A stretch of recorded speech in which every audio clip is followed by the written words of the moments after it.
ఎప్పుడూ ఈశ్వరుణ్ణి తలుచుకోని వాడు కూడా కష్టంలో నిజాయితీతో తలుచుకుంటే వచ్చి తనని కూడా ఇచ్చేస్తాడు. ఇచ్చేలా కుచేలుడికి ఒక్కసారి వచ్చి పిడికెడు అటుకులిస్తే ఒక పిడికెడు తను తిన్నాడు, అంతే ఐశ్వర్యం వచ్చేసింది. తేనె కానీ ఆ తేనె అన్ని వేళలా ఉపకారమే చేస్తుందా? చెయ్యదు. ఎందుకు చెయ్యదో తెలుసా అండి? తేనెకి కొన్ని అవలక్షణాలు ఉన్నాయి. తేనె మత్తెక్కించేటటువంటి లక్షణాన్ని కలిగి ఉంటుంది. తేనె బాగా తాగారనుకోండి మత్తెక్కిపోతుంది. అందుకే శ్రీరామాయణంలో సుందరకాండ చివర వానరులందరూ వెళ్ళి మధువనాన్ని భంజించి తేనె తాగుతారు. తేనె తాగితే మహర్షి గాయంతికీచిత్ ప్రణమంతికీచిత్ నృత్యంతికీచిత్ ప్రహసంతికీచిత్ ప్రళపంతికీచిత్ విచరంతికీచిత్ అంటారు. ఆ తేనె తాగి మత్తెక్కిపోయిన కోతులు కొన్ని నవ్వాయి, కొన్ని పాటలు పాడాయి, కొన్ని ఏడ్చాయి, కొన్ని నాట్యం చేసాయి, కొన్ని గంతులేసాయి. ఆ తేనెకి మత్తెక్కించే గుణం ఉంది.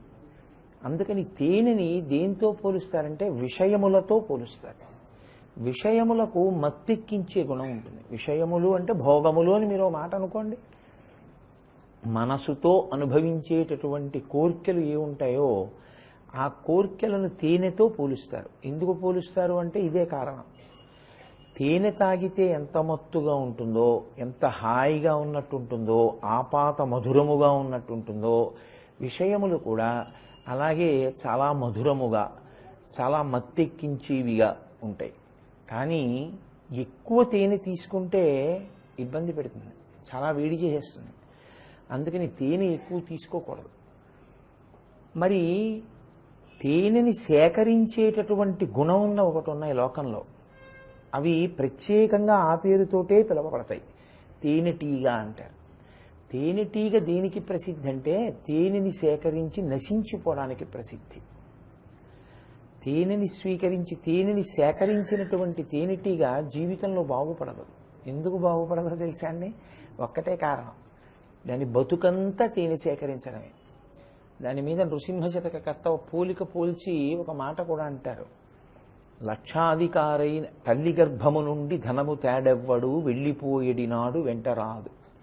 లక్షాధికారైన లవణమన్నమే కాని మెరుగు బంగారంబు మింగబోడు. పొందుగా మరుగైన భూమి లోపల పెట్టి దాన ధర్మము లేక దాచి దాచి తుదకు దొంగలకిత్తురో దొరలకవునో. తేనె జుంటీగలీయవా తిరువరులకు భూషణ వికాస శ్రీధర్మ పురనివాస దుష్ట సంహార నరసింహ తురిత దూర అంటారు. తేనెటీగ పుట్టింది మొదలు దాని పని ఏమిటంటే ప్రతి పువ్వు మీదకి వెళ్ళి చుక్క చుక్క చుక్క చుక్క మకరందాన్ని పట్టుకొస్తుంది. పట్టుకొచ్చి చాలా కష్టపడి మైనంతో గదులు నిర్మాణం చేసి అందులో తేనెని దాస్తుంది. కారిపోకుండా గదులన్నీ మూస్తుంది. తేనె పట్టు బాగా తేనెతో నిండింది అని తెలుసుకున్న తరువాత ఒక వ్యక్తి ఏం చేస్తాడంటే ఆ తేనెటీగల పని ఏమిటంటే తేనె పట్టుని రక్షించుకోవడమే. అంత లోభత్వంతో ఉంటాయి ఆ తేనె యందు. వ్యక్తులు మరణిస్తారు కూడా తేనెటీగలు కుడితే. అందుకని అవి పగపట్టే లక్షణంతో కూడా ఉంటాయి, వెంటపడి కరుస్తాయి. అందుకని వాళ్ళు ఏం చేస్తారంటే ఒక నెగడు అంటే ఒక మంట పొగ ఎక్కువ వచ్చేటటువంటి రీతిలో మంటని ఏర్పాటు చేసి వెలిగించి పారిపోతారు. మంటకి రాజుకునే గుణం ఉంటుంది కదా, అది రాజుకుని ఆ వేడి పొగ వదులుతుంది పైకి. ఈ పొగకి తట్టుకోలేక ఈ తేనెటీగలన్నీ వెళ్ళిపోతాయి గూడు విడిచిపెట్టి. వెళ్ళిపోయి అవేం బుద్ధి పొందవు, మళ్ళీ ఇంకో పట్టు పెడతాయి. ఈయనేం చేస్తాడంటే మర్నాడు వస్తాడు, తేనెటీగలు ఏం లేవు అన్నీ మంటకి పొగకి వెళ్ళిపోయాయని గుర్తిస్తాడు. గుర్తించి ఆ తేనె పట్టుని తీసేస్తాడు. తీసేసి అది ఎంత కష్టపడి కడుతుందో గదులు, ఆ గదుల నిండా వాటి గుడ్లవి కూడా ఉంటాయి. ఆ పట్టుకుని పిండేస్తాడు. పిండేస్తే అందులో ఉన్న తేనె అంతా పాత్రలోకి కారిపోతుంది. ఆ తేనె పట్టులో ఉన్నటువంటి తేనె సంపాదించడానికి ఒక తేనెటీగ తన జీవిత పర్యంతంలో ఎన్ని గంటలు కష్టపడి ఎన్ని పువ్వుల్లోంచో చుక్కా చుక్కా చుక్కా చుక్కా మకరందాన్ని తీసుకొచ్చి దాస్తుంది. ఇంత దాచినటువంటి తేనెటీగ తన జీవితంలో తాగినది ఏది ఉండదు, అది పెద్ద అనుభవించింది ఏమి ఉండదు. తేనె మీద మమకారం నుండి ఎప్పుడూ తేనె కోసం ప్రయత్నించేటటువంటి తేనెటీగ బాగుపడిన దాఖలాలు లేవు కదా. కాబట్టి మకరందంతో ఉపమానం చెప్పేటప్పుడు చాలా జాగ్రత్తగా చెప్పాలి, లేకపోతే ప్రమాదం వస్తుంది. ఎందుకంటే ఏదో పద్మం అన్నాం కదా అని చెప్పి శ్రీపతి పదార విందే అన్నారనుకోండి, అసలు మకరందం గురించి ఏమీ ఎత్తలేదనుకోండి, అది చాలా జాగ్రత్తగా అక్కడ ఉపమానం వేయకపోతే ఆ పాదములనబడేటటువంటి పువ్వులలో ఉన్న తేనెని గూర్చి మాట్లాడకపోతే లేనిపోని ఇబ్బందులు వస్తాయి. లోకంలో రెండు ప్రాణులు మనుష్యుడికి ఎప్పుడూ పాఠం చెప్తుంటాయి, ఎప్పుడూ పాఠం చెప్పే ప్రాణులు అవే. లోభత్వాన్ని గురించి పాడైపోవడం గురించి చెప్పే ప్రాణులు ఆ రెండే. ఒకటిది తేనెటీగ, రెండోది పట్టుపురుగు. పట్టుపురుగు జీవితాంతం పరిశ్రమిస్తుంది, ఆ మల్బరీ ఆకులన్నీ తింటుంది. తిని దాని నోట్లోంచే పట్టు దారాన్ని విడిచిపెడుతుంది.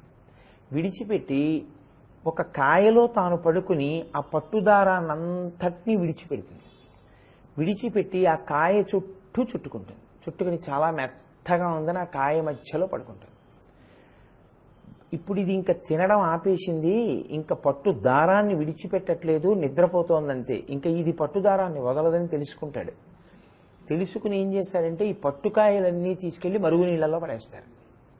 పడేస్తే ఆ కాయలో ఉన్నటువంటి పురుగు బయటికి రాలేదు, ఎందుకంటే తానే అల్లుకుంది పట్టుదారాన్ని. బయటికి రాలేక ఆ మరుగునీళ్లలో గిలగిల గిలగిల తన్నుకుని ఉడికిపోయి చచ్చిపోతుంది.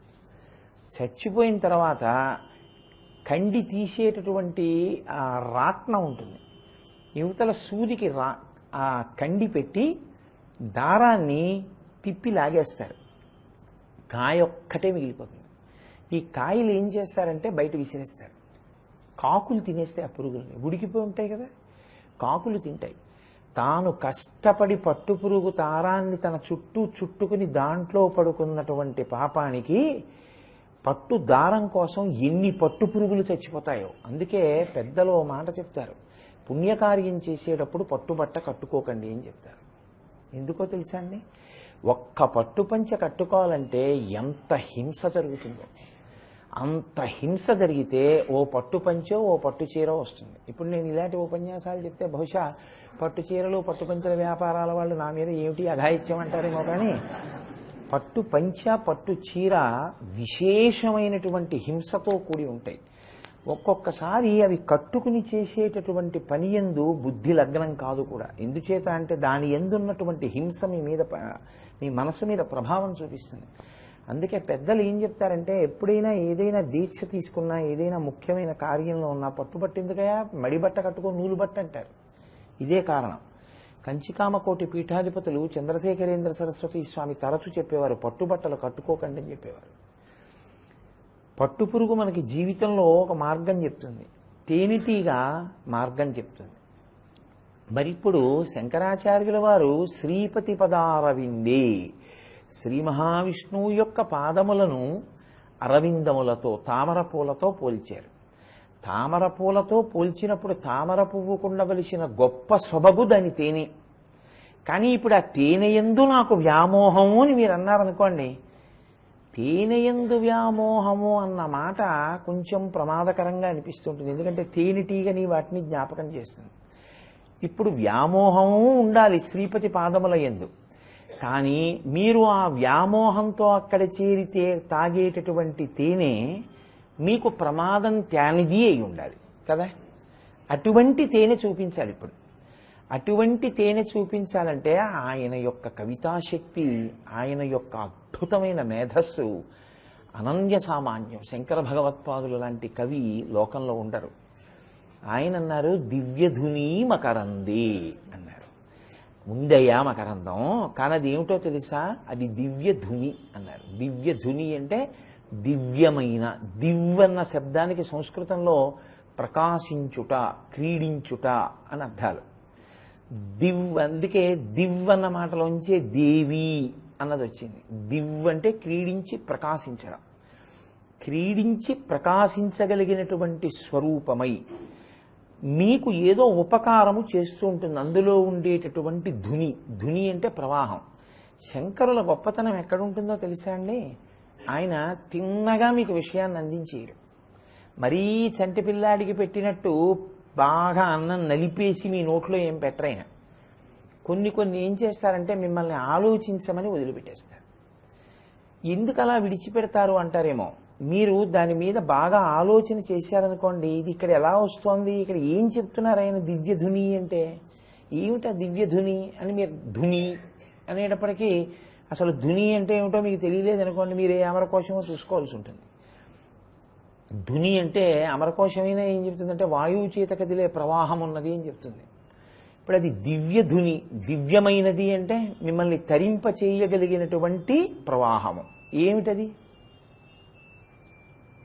అంటే అదేమిటో తెలిసి ఉండాలి కదా. ఆయన పాదములలో ఉన్న ప్రవాహం ఏముంటుంది, పాదములలో ప్రవాహం ఏముంటుంది, అది మీకు తెలిసి ఉంది. పోనీ ఏదో చెప్పారు ఎవరో, గంగండి, ఆకాశగంగ ఆయన పాదముల యందు పుట్టింది అన్నాను అనుకోండి. గంగ పాదములలో ఎలా పుడుతుందండి? అలా ఉండదు కదా లోకంలో. గంగ పాదాల్లోంచి ఎందుకు వస్తుంది? అప్పుడు మీకు మళ్ళీ అలా రావలసినటువంటి సందర్భం ఎక్కడొచ్చిందో మీరు స్మరించవలసి ఉంటుంది కదా. అంటే అది కుతూహలము అనో మాట ఉంటుంది. కుతూహలము అంటే ఉత్సుకత, తెలుసుకోవాలి, సమగ్రంగా తెలుసుకోవాలనేటటువంటి ఆలోచన. అది ఉందనుకోండి వాళ్ళు తరిస్తారు. అందుకే శంకర భగవత్పాదుల యొక్క సాహిత్యాన్ని మీరు జాగ్రత్తగా పరిశీలిస్తే ఆయన కొన్ని చెప్పరు, చెప్పకుండా మీకు విడిచిపెట్టేస్తారు. నేను మీతో పరమ యథార్థం మనవి చేస్తున్నాను, మీరు దాన్ని కరెక్ట్గా తెలుసుకోవాలి అనుకుంటే మీరు తపస్సే చేయాల్సి ఉంటుంది. నేను మీకు ఒక ఉదాహరణ చెప్పాలంటే ఆయన సౌందర్యలహరిలో ఒక శ్లోకం చేశారు.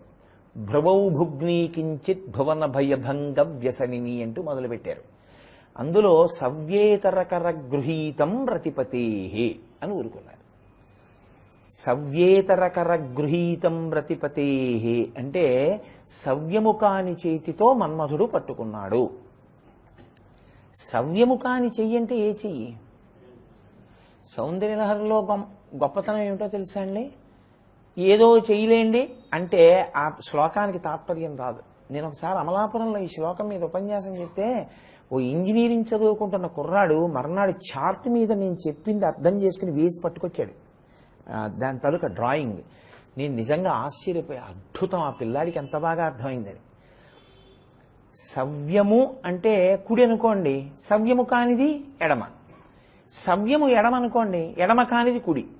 సంస్కృతంలో వచ్చిన పెద్ద సమస్య ఏంటంటే దక్షిణం అంటే కుడి, వామం అంటే ఎడమ. సవ్యం అంటే కుడా ఎడమ? మీరు ఎడం చేత్తో ఏదైనా ఇస్తున్నారు అనుకోండి, ఎడరా అపసవ్యంగాను సవ్యంగా ఇయ్యి అన్నారనుకోండి, కుడి చేత్తో ఇమ్మని. మీరు శివాలయంలోకి వెళ్ళారనుకోండి, అందరూ ఒక్కలా ప్రదక్షిణం చేయకూడదని చెప్తోంది శైవాగమం. బ్రహ్మచారి అయితే పూర్ణ ప్రదక్షిణం చేయాలి, సన్యాసి అయితే అపసవ్య సవ్యం చెయ్యాలి, గృహస్థ అయితే సవ్యాపసవ్యం చెయ్యాలి. కాబట్టి ఇప్పుడు సవ్యం అంటే శివాలయంలోకి వెళ్ళి ఏమంటే సవ్యం చేయండి అన్నాను అనుకోండి, నేను మీరు గృహస్థు కదా సవ్యాపసవ్యం చేయండి అన్నాను అనుకోండి, మీరు మీ ఎడంచేతి వైపుకు వెళ్ళాలి. ఎడంచేతి వైపుకు వెడితే సవ్య ప్రదక్షిణ అవుతుంది. అప్పుడు మళ్ళీ ఇలా తిరిగి వచ్చి కుడిపక్క కడితే అపసవ్యం అవుతుంది. సవ్యాపసవ్యం చేయండి అంటారు కుడి చేతి గృహస్థుని. ఇప్పుడు సవ్యం అంటే ఎడం చెయ్యి అయింది, ఎడం చెయ్యి కాంది కుడి చెయ్యి అయింది, సవ్యేతరకరం. నేనన్నాను అదేమిటా సవ్యహస్తంతో ఇయ్యి అంటే కుడి చేత్తో ఇమ్మని కదా, అపసవ్యంగా ఇస్తే ఏంటి, సవ్యంగా ఇయ్యి అంటే కుడి చేత్తో కదా ఇవ్వాలి. అప్పుడు కుడి కాంది ఎడమైంది. ఇప్పుడు ఎడమ కూడా సవ్యేతరకర గృహీతం రతిపతేహే అంటే ఎడమ కాదు కుడి అంటే ఆ శ్లోకార్థమే పోతుంది. కుడి కాదు ఎడమంటే ఇంకోలా వస్తుంది. అసలు మన్మధుడు ఏ చేత్తో పట్టుకున్నాడు అన్నది మీరు ఆ శ్లోకాన్ని ఎంత గింజుకోండి మీకు అర్థం కాదు.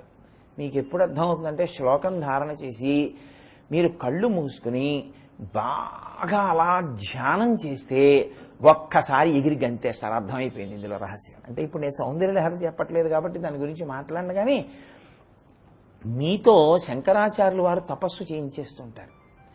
అదేమిటో తెలుసుకోవాలన్న కుతూహలం కలగ్గానే ఆ సవ్యేతరకరం అనేటటువంటి దాని గురించి ఆలోచించడంలో మీ మనసు మగ్నమైపోయేటట్టు చేస్తారు. అది శంకరాచార్యుల వారి యొక్క ప్రజ్ఞ. ఎందుకో తెలుసా అండి? మీ మనసుని ఎల్లాగో అలా ఈశ్వరుడి పాదముల దగ్గర పెట్టించే ప్రయత్నం చేస్తారు.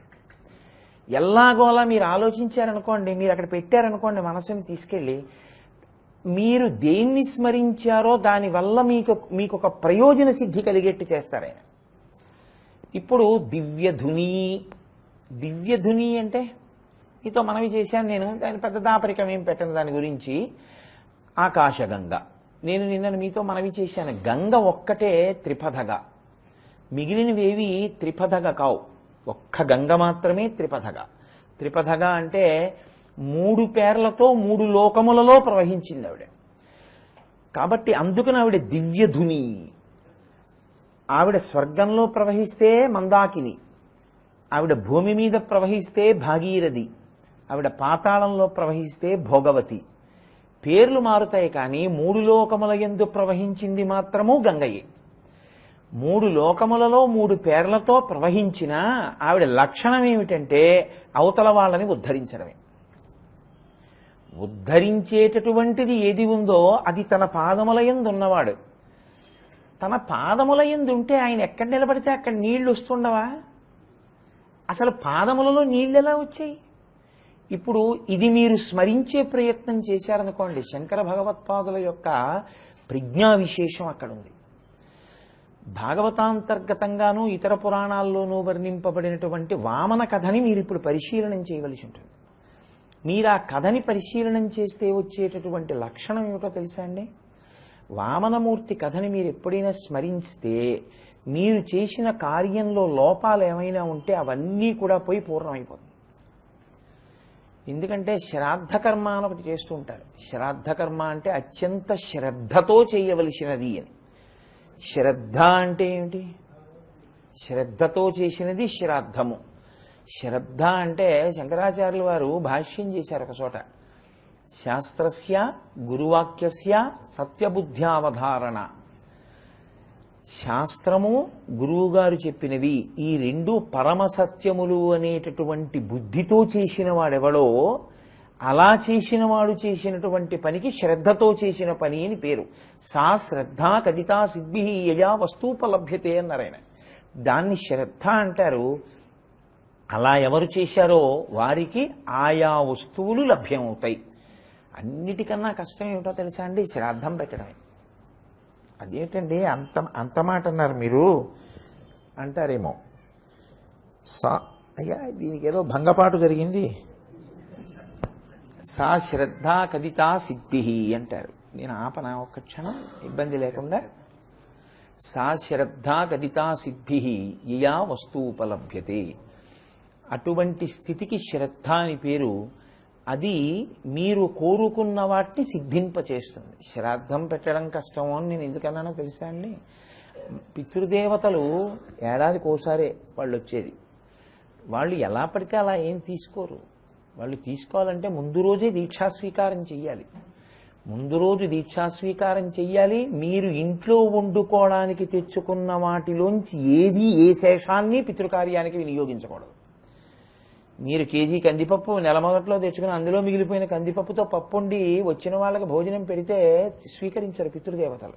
పితృకార్యానికి వచ్చే పదార్థం అంతా వేరుగా తెచ్చి అక్కడ పెట్టాలి. పూజా విధానాన్ని మార్చుకోవాలి. ఆ రోజున పూజ అంతా చేయడానికి వీల్లేదు. నేను ఆ కోటేశ్వరారు ఏంటి ఇలా చెప్తున్నారంటే మీరు మార్కండేయ పురాణం చూడండి. శ్రాద్ధకర్మ గురించి ఎంత వివరణ ఉందో అందులో.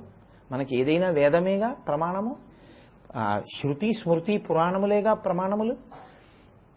శ్రాద్ధకర్మ చాలా కష్టం. అందుకే పెద్దలు ఏం చెప్తారంటే శ్రాద్ధకర్మ చేస్తే వామనమూర్తి యొక్క ఘట్టాన్ని ఓసారి స్మరణ చేయమంటారు. చాలా కష్టమైన పని, నువ్వు పూర్ణంగా చేయలేని పని వామనమూర్తి ఘట్టాన్ని స్మరిస్తే పూర్తయిపోతుంది. మీరు శాస్త్రీయంగా చేసినట్టే. అందులో దోషాలుంటే సర్దుకుంటాయి. అలాగే చాలా చాలా కష్టం ముహూర్తంలో ఉపనయనానికి ముహూర్తం పెట్టడం. అసలు ఉపనయన ముహూర్తం పెట్టడం చాలా కష్టం. ఈ జ్యోతిషంలో ప్రవేశం వాళ్ళకి తెలుస్తుంది. అటువంటి ముహూర్తం దొరకడమే చాలా కష్టమైతే ఖచ్చితంగా ఆ ముహూర్తానికి బ్రహ్మోపదేశం అవ్వాలి. ఆ ముహూర్తానికి బ్రహ్మోపదేశం అవ్వడం కూడా చాలా కష్టమే. అప్పుడే గాయత్రి భాషిస్తుంది. అప్పుడు కూడా ఏం చెప్తారంటే ఇంత క్లిష్టమైనవి పూర్తి అవ్వాలంటే సశాస్త్రీయముగా పూర్తయిపోయినటువంటి ఫలితము కలగాలి అంటే వామనమూర్తి ఆవిర్భావ ఘట్టాన్ని ఒకసారి చదవమంటారు. ఓసారి మీరు స్మరించాలి మనసులో. స్మరిస్తే పైగా శ్రీ మహావిష్ణువు యొక్క ద్వాదశనామములలో కేశవాయ నమః, నారాయణాయ నమః, వామనాయ నమః అంటూ మనం వామనమూర్తి నామాన్ని కూడా స్మరిస్తాం. అనేకమైన నామాలున్నా అన్ని నామాలని అన్నింటికీ వాడరు. విష్ణు సహస్రం ఉంది, కానీ అన్ని నామాలని ద్వాదశనామాలుగా తీసుకొచ్చారా? కొన్ని నామాలని తీసుకొస్తారు. మళ్ళీ ఇందులో కూడా ఆచమనానికి 3 నామాలే తీసుకొస్తారు. విష్ణుపరమైన ఆచమనం చేస్తే కేశవాయ స్వాహ, నారాయణాయ స్వాహ, మాధవాయ స్వాహ, ఈ 3. ఏమండి విష్ణు సహస్రంలో ఎన్ని ఉన్నాయి? ఎన్నో నామాలు ఉన్నాయి. ఈ మిగిలిన వాటితో ఎప్పుడైనా ఆచమనం చేయకూడదా? అవి విష్ణుపరమైన నామాలేగా. ఈ 3 ఎందుకు పెట్టారు? ఋషులు అలా పెట్టడానికి ఏమైనా కారణం ఉందా అంటే ఉంది. ఏమిటో తెలుసా అండి? ఋషులు ఏది మౌఢ్యంతో నిర్ణయం చెయ్యరు. మీరు రాత్రి పదార్థాన్ని స్వీకరించి పడుకొని నిద్రపోతే మళ్ళీ బాగా గాఢ నిద్ర పట్టేటటువంటి అలవాటు ఉన్నవాడు మళ్ళీ సూర్యోదయాత్పూర్వమే కదా లేస్తాడు. లేస్తే ఏదీ తాగడం అనేటటువంటిది ఉండదు పూర్వం. ఇప్పుడున్న పద్ధతి గురించి నేను మాట్లాడటం లేదు. ఋషిప్రోక్తం ఏమీ తాగడు స్నానం వరకు అని నమ్ముతారు. కాబట్టి ఇప్పుడు ఆయన స్నానం చేస్తే ఏం చేస్తాడు? సంధ్యావందనానికి కూర్చుంటాడు. సంధ్యావందనానికి కూర్చున్నప్పుడు ఈశ్వరుడు మనుష్యుడికి ఇచ్చినటువంటి అత్యద్భుతమైనటువంటి కానుకేమిటి? స్వరపేటిక. కంఠంలో ఈశ్వరుడు మాట్లాడడానికి ఇచ్చినటువంటి పరికరం. దానివల్లే మీరు రామా రామా అని, శివ శివ అని, గోవిందా గోవిందా అని తరించిపోతున్నారు. ఆ నామం చెప్పలేక మిగిలిన ప్రాణులు పడిపోతున్నాయి. నామం చెప్పగలిగిన శక్తి స్వరపేటిక వల్ల వచ్చింది. ఈ స్వరపేటిక పోకూడదు. అది కాని పోయిందా భగవన్నామాన్ని ఉచ్చరించలేడు, పైకి పలకలేడు. కాబట్టి ఇప్పుడు దీన్ని రక్షించాలి. రక్షించాలంటే శబ్దము 3 చోట్ల పుడుతుంది. ఈ 3 చోట్ల పుట్టేటటువంటి శబ్దాన్ని బాగా రక్షణ చేయాలంటే కే కే కే అన్నప్పుడు మీరు చూడండి, నాలుక ఒకలా మడతపడి ఆ పైన అంగిడికి తగిలితే వచ్చేటటువంటి అక్షరాలన్నీ వస్తాయి. కే కే అన్నప్పుడు నాలుక ఇలా వంగి ఆ పై అంగిడిని తగులుతుంది. అప్పుడు కే అన్నప్పుడు ఇప్పుడు అనకండి, స్వరపేటిక మీద దాని ప్రభావం ఒకలా ఉంటుంది. నా నా అన్నాను అనుకోండి, నాలుక ఇక్కడ తగిలి పళ్ళ వెనక తగిలి ఒకలా స్వరపేటికలోంచి అక్షరం పలుకుతుంది. మా మా అన్నాను అనుకోండి, 2 పెదవులు కలిసి పలుకుతుంది. 3 రకాలుగా అన్ని అక్షరాలు ఎలా పలుకుతాయో అలా పలుకుతాయి ఈ మొదటి 3 అక్షరాలు. ఇప్పుడు ఈ 3 అక్షరాలతో నువ్వు గింజ మునిగినంత నీరు మాత్రమే చప్పుడవకుండా పుచ్చుకున్నారనుకోండి, గుటక వెయ్యాలి. వేస్తే ఆ నీరు లూబ్రికేట్ చేస్తుంది. స్వరపేటికని లూబ్రికేట్ చేస్తుంది. లూబ్రికేట్ చేయడం అంటే దానికి అరిగిపోకుండా రక్షణ కల్పిస్తుంది. అందుకని 3 మాటలు ఆనామాలతోటే స్వాహాకారంతో నీరు పుచ్చుకోండి అనడానికి కారణం ఏంటంటే మీ స్వరపేటికని రక్షణ చేసే ప్రయత్నం చేశారు ఋషులు. అది ఉత్తినే 3 మాటలు నీళ్లు పుచ్చుకోకూడదా అండి అనొచ్చు. భగవన్నామ కా నా మా అంటూ పుచ్చేసుకోకూడదా? నేను అన్న భగవన్నామం అంటే నీ కర్మ. ఈశ్వరనామం చెప్తూ పుచ్చుకోవడం ఈశ్వరుడు ఇచ్చిన స్వరపేటికి కృతజ్ఞత, అది భక్తి. అలా అన్ను కానామా అంటే ఈ కర్మ అనుకోవాలి. ఇచ్చిన వాడికి తీసేయడం కూడా తెలియదు. నీ కానామాలు నిన్ను రక్షించవని గుర్తు. కాబట్టి ఏదైనా భగవత్పరంగానే రక్షణ సాధించుకోవడం సనాతన ధర్మమునందు అంతర్భాగం. ఇప్పుడు శంకర భగవత్పాదులు ఒక పెద్ద కార్యాన్ని సాధిస్తున్నారు. ఆయన ఏం చేస్తున్నారంటే షట్పదిలో దివ్యధునీమకరందే అన్నప్పుడు ఆయన పాదములలో గంగ ఎప్పుడు పుట్టిందో మీరు తెలుసుకునేట్టు చేస్తున్నారు. ఆయన అంటే కుతూహలం ఉంటే ఉస్మండే, మాకెందుకంటే అవన్నీ గొడవ ఏదో ఉందే పోనిద్దురు అంటే గొడవే లేదు. తెలుసుకోవాలన్న ఉత్సాహం ఉన్నవాడికి అది తెలుసుకోవాలంటే ఏం చదువుకోవాలి? ఎవరినో అడగాలి. ఏమంటే ఎక్కడ పుట్టిందండి? మీరు వామనమూర్తి కథ చూడండి, అందులో ఉంటుంది ఆయన పాదాల్లో ఎలా వచ్చిందో గంగ అన్నారనుకోండి, మీరు జాగ్రత్తగా అదంతా చదువుతారు. చదివిన తర్వాత మీకు అర్థమవుతుంది, ఓ అలా పుట్టిందనమాట గంగని. అది చదవడం పూర్తవగానే ఏమవుతుందంటే మీరు ఏ కార్యాన్ని మొదలుపెట్టారో ఆ కార్యం నిర్విఘ్నంగా పూర్తయ్యే లక్షణం వస్తుంది. సప్తపది దేనికోసం ఇస్తున్నారు? మనుష్య జన్మ యొక్క సార్థకత గురించి ఇచ్చారు శంకరాచార్యులు వారు జిజ్ఞాసుకి. ఇప్పుడు ఆ కథని మీరు పరిశీలనం చేసి ఒక్కసారి దివ్యధుని ఎలా పుట్టిందో మీరు తెలుసుకున్నారనుకోండి, షట్పదిలో శంకరాచార్యుల వారు మీకు ఏది అందించాలని కోరుకుంటున్నారో దాన్ని మీరు పొందగలుగుతారు కదా. విఘ్నములు తొలగిపోతాయి, ఆ కార్యం పూర్తవుతుంది. అంటే ఈ జన్మలో షట్పది చదవడం, షట్పది వినడం ఎంత శక్తివంతమో మీరు ఆలోచించెదరుగాక. కాబట్టి ఇప్పుడు ఎప్పుడొచ్చిందా దివ్యధుని, ఎప్పుడొచ్చింది ఆకాశగంగా? ఒకానొకప్పుడు ఋషి శాపం చేత దేవతలకి లక్ష్మి తొలగిపోయింది. తొలగిపోతే అదే సమయంలో గురువాక్యాన్ని ఆదరించాడు మహానుభావుడైనటువంటి బలిచక్రవర్తి. ఆయన రాక్షసరాజు.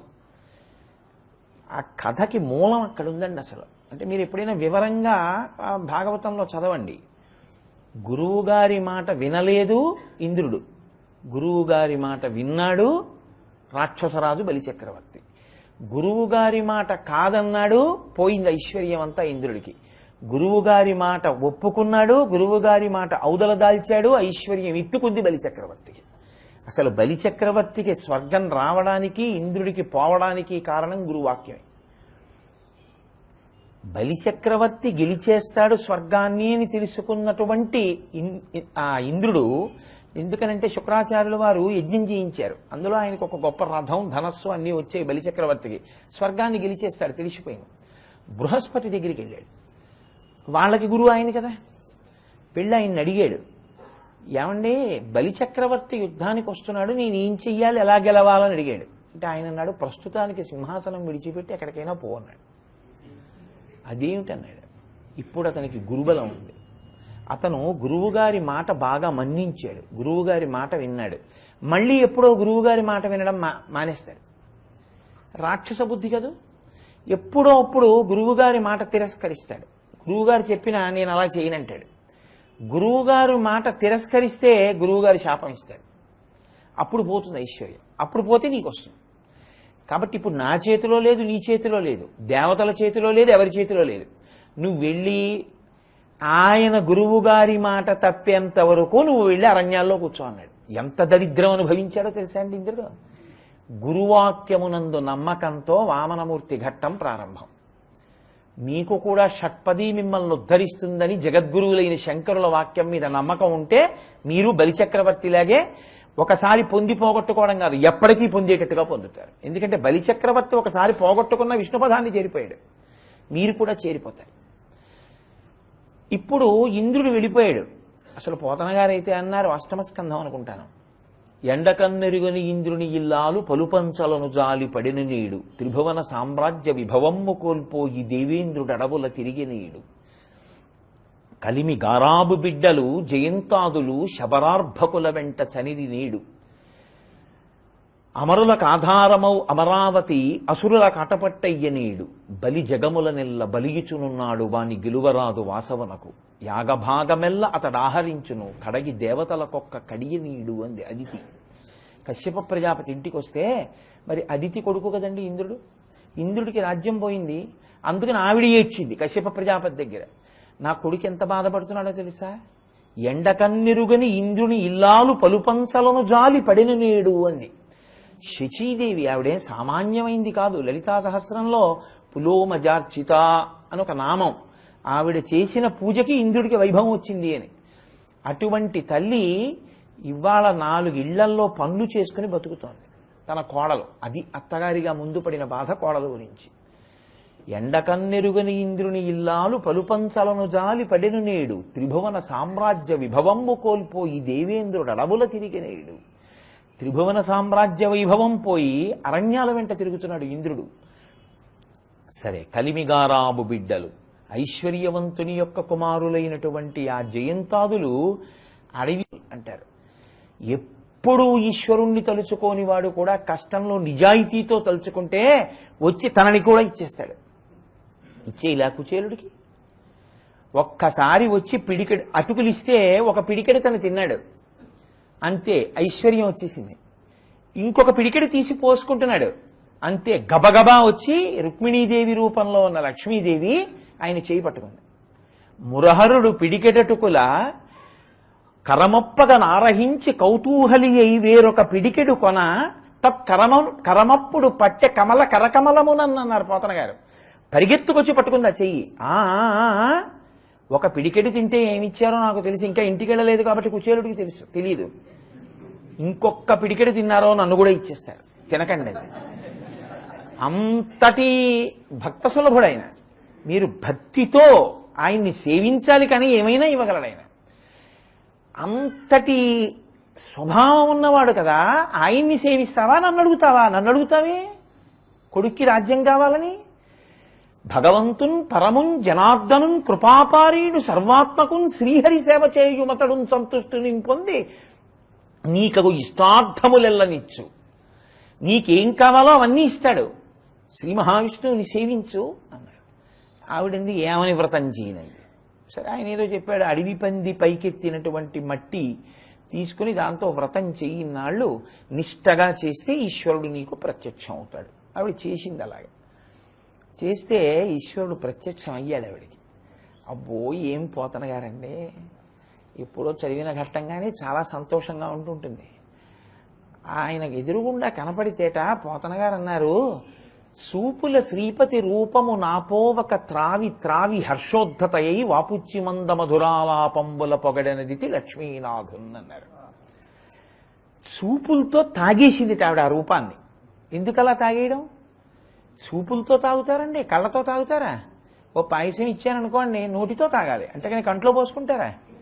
కంటితో తాగరు, నోటితో తాగుతారు. మరి పోతన గారు కంటితో తాగారండం ఏమిటి అంటే, భగవంతుని యొక్క సాకార దర్శనమైనటువంటి వాడు ఒక ఇంద్రియంతో చెయ్యవలసిన పని ఇంకొక ఇంద్రియంతో చేసేస్తాడు. అంటే అంత ఆనందం అన్నమాట. నేను చూపుల శ్రీపతి రూపము నాపోవక త్రావి త్రావి. పోతన గారు కూడా అక్కడ శ్రీపతి అన్నమాట వేశారు. తాగేసింది ఆవిడ. తాగేసి పొంగిపోయి మందమైనటువంటి కంఠంతో వినపడకుండా స్తోత్రం చేసింది ఆయన్ని. ఆయన ఏం అడగలేదు ఆవిడ. మా అబ్బాయికి రాజ్యం ఇవ్వయా అని ఆవిడ అడగలేదు. ఆవిడ స్తోత్రం చేస్తే అడగకుండా ఆయన అన్నాడు, అమ్మా నీ కోడండ్రును నీ కుమారవలులు నీనాథుడు నీవును శంశ్లోకింపన్ సతులుం పతుల్ సమ్మోదింప రాత్రించరుల్ శోకింపన్ భవదీయ గర్భమున తేజోమూర్తి జన్మించదన్ నాకున్ వెడుక పుట్టు నీ సుతుడనై నర్తించి వర్తింపగా అన్నాడు. అమ్మా ఎంత నవ్వు నోచావమ్మా. నీ కోడండ్లు, నువ్వు, నీ కొడుకులు, నీ నాథుడు సంతోషించేటట్టు, రాక్షసులు బాధపడేటట్టు. అమ్మా నువ్వు అడిగిన మాట తీర్చడం పెద్ద విషయం కాదు, కానీ అమ్మా నీ కడుపున పుట్టి ఆడుకోవాలనుందమ్మా, నీ కడుపులో పుట్టనా అని అడిగాడు. మీరు ఈశ్వరుణ్ణి సేవించడానికి ఒక్క అడుగు ముందుకేస్తే ఈశ్వరుడు 10 అడుగులు ముందుకేస్తాడు. నాకున్ వేడుక పుట్టు నీ సుతుడనై నర్తించి వర్తింపగాన్. అమ్మ నీ కొడుక్క పుట్టద్దా, నీ కడుపులో ప్రవేశించద్దా అన్నాడు. ఆవిడ పొంగిపోయింది. అయ్యో అంతకన్నా భాగ్యం రా నాయనా, ప్రవేశించండి. మహానుభావుడు ప్రవేశించాడు, వామనమూర్తిగా ఆవిర్భవించాడు. కానీ కృష్ణ పరమాత్మకి ఉన్నట్టుగా బాల్యలీలలేం లేవు వామనమూర్తికి. పుడుతూనే ఆయనకి ఉపనయనం వచ్చేసినట్టుగా, ఉపనయనం చేయవలసిన వయసు వచ్చేసినట్టుగా చెప్పేశారు. నన్ను కన్న తండ్రి నాపాలి దైవమా నా తపప్పలంబ నా కుమార నాదు చిన్ని కొడుక నాకుల దీపమా రగదయ్య భాగ్య రాశివగుచు అని పొంగిపోతుంది అదితి.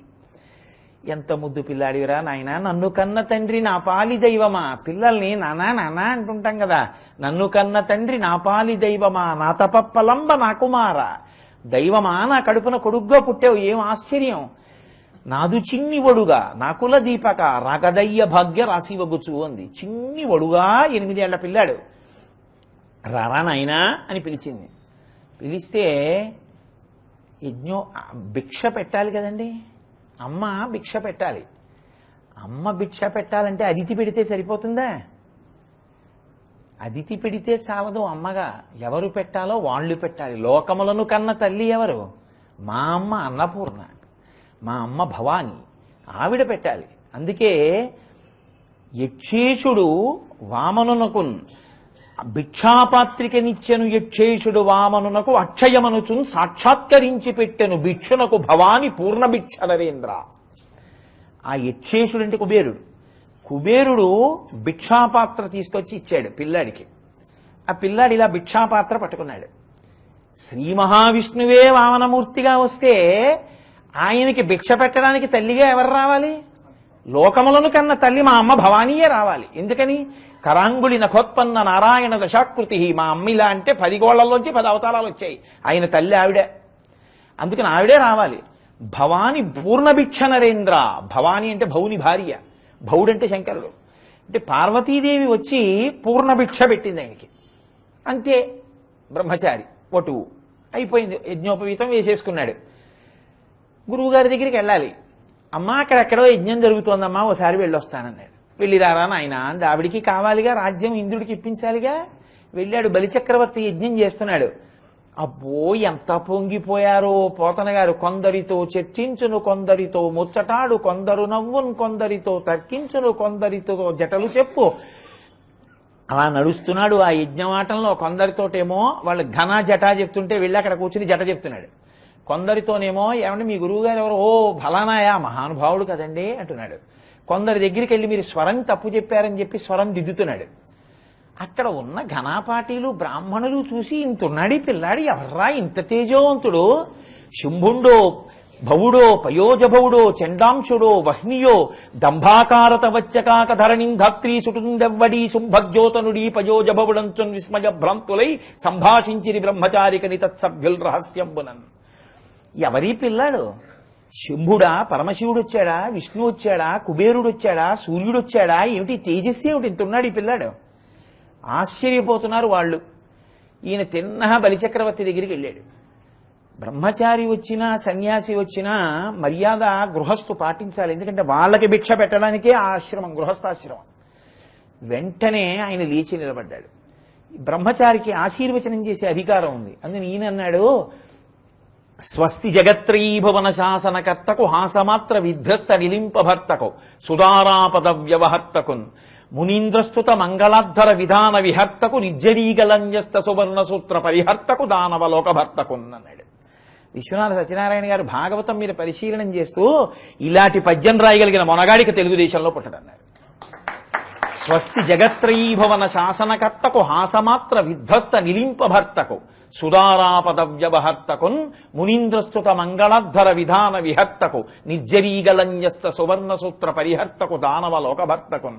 స్వస్తి అంటే స్వస్తి అంటే శుభం. లోపల ఇక్కడతో స్వస్తి, ఇహ నీకు పోతోంది రాజ్యం.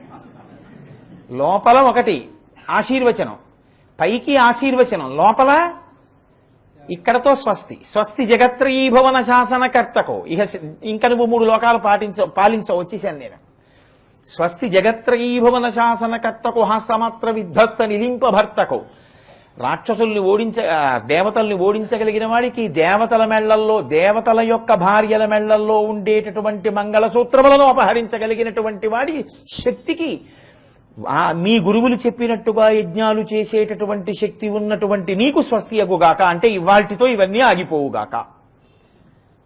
ఆయన యజ్ఞేశుడు కదండి, యజ్ఞపురుషుడు. యజ్ఞభృత్యజ్ఞకృత్యజ్ఞీ యజ్ఞభుక్యజ్ఞసాధన యజ్ఞాంతకృత్యజ్ఞగుహ్యం అన్నమన్న అదయేవచ అని కదా. యజ్ఞో వై విష్ణు అని ఆయనే నడిచొస్తే అగ్నిహోత్రం పొంగిపోయింది ఆయన్ని చూసి. పైకి ఇలా జ్వాలలు లేస్తున్నాయిట. లేస్తుంటే బలిచక్రవర్తి ఆ పిల్లాడిని చూశాడు, ఆ యజ్ఞంలో లేస్తున్న అగ్నిహోత్రం చూశాడు. వడుగా ఎవ్వరివారెవ్వడవు సంవాస స్థలం వెయ్యడి ఎరకున్ నీ వరుదించుటం సఫలమయ్యన్ వంశమున్ జన్మమున్ కడు ధన్యాత్ముడనైతి ఈ మఖము యోగ్యం వయ్యే సుహృతంబులయ్యే శిఖులున్ కళ్యాణమిక్కాలమున్. పిల్లాడా, ఎవర్రా నువ్వు ఉపనయనం చేసుకొచ్చావు? నువ్వు ఇలా నడిచొస్తుంటే అగ్నిహోత్రం ఇలా లేస్తోంది. ఎవరి వాడవు? మీ తల్లిదండ్రులు ఎవరు? ఎక్కడి నుంచి వచ్చావు? ఎప్పుడైంది ఉపనయనం? ఇంకా పంచశిఖలు కనబడుతున్నాయి. నీకేం కావాలి? గొడుగో జన్నిదమో నీకు ఏది కావాలంటే ఇది ఇచ్చేస్తాను. వరచేలములో మాడలో ఫలములో వన్యంబులో గోవులో కరులో కాంచనమో నికేతనములో పత్రంబులో భూములో హరులో రత్నములో విభృష్టాన్నమో కన్యలో ధరణీఖండమో కాకయేమడిగదో ధాత్రీ సురేంద్రోత్తమ. అడుగు నీ ఇష్టం. భూమి కావాలా, కన్యలు కావాలా, బంగారం కావాలా, వెండి కావాలా, గొడుగులు కావాలా, ఏనుగులు కావాలా, గుర్రాలు కావాలా, ఇచ్చేస్తానన్నాడు. ఆయన అన్నాడు, ఏమని చెప్పమంటావు? ఎవ్వరి వాడనం చేరీతి తెలుపుదు ఒక్కడనయ్యప్పుడు తిరుగనీర్తు. నేను ఫలానా వాళ్ళవాడిని చెప్పడం కష్టం లేవయా, ఎప్పుడు ఒక్కడనే ఉంటాను. ఇది నాకు నిలవని ఏ రీతి పలుకుదు నా ఇచ్చ వచ్చినట్లు నే పోవుచుందు. ఇది ఇక్కడ ఉంటానని చెప్పడం కష్టం, అంతటా ఉంటూ ఉంటానులే తిరుగుతూ అంటూ, ఇది నడువడి అని ఎట్లు వక్కానింతు పూని ముప్పోకల పోవనేర్తు, ఇదే చేస్తానని చెప్పడం కాదు, 3 చేస్తూ ఉంటానులే సృష్టి స్థితి లయ. కాబట్టి పూని ముప్పోకల పోవనేర్తు తొల్లి సిరియు కలదు. ఒకప్పుడు నాకు చాలా డబ్బు ఉండేదిలే అంటే, గృహస్థుగా ఉంటే లక్ష్మీదేవి ఉంటుంది పక్కన, మరి బ్రహ్మచారిగా ఉంటే ఎలా ఉంటుంది? తొల్లి సిరియు కలదు చెప్పేది నాటింకి సుజనులందు తరచు సొచ్చియుండు. ఒక్కటి మాత్రం చెప్తున్నా, నన్ను నమ్ముకున్న వాళ్ళ ఎందు మాత్రం నా బుర్ర ఉంటుంటుందయ్యా ఎప్పుడు, అంతకన్నా ఇంకేం చెప్పను. నువ్వు ఏవేవో ఇచ్చేస్తానంటున్నావు, నాకెందుకయ్యా ఇవన్నీ? విశ్వనాథ సత్యనారాయణ గారు పొంగిపోయారండి అసలు ఆ పద్యాలకి. పోతన గారి భాగవతంలో ఈ పద్యాలకి విశ్వనాథ వారు పరవశించిపోయారు.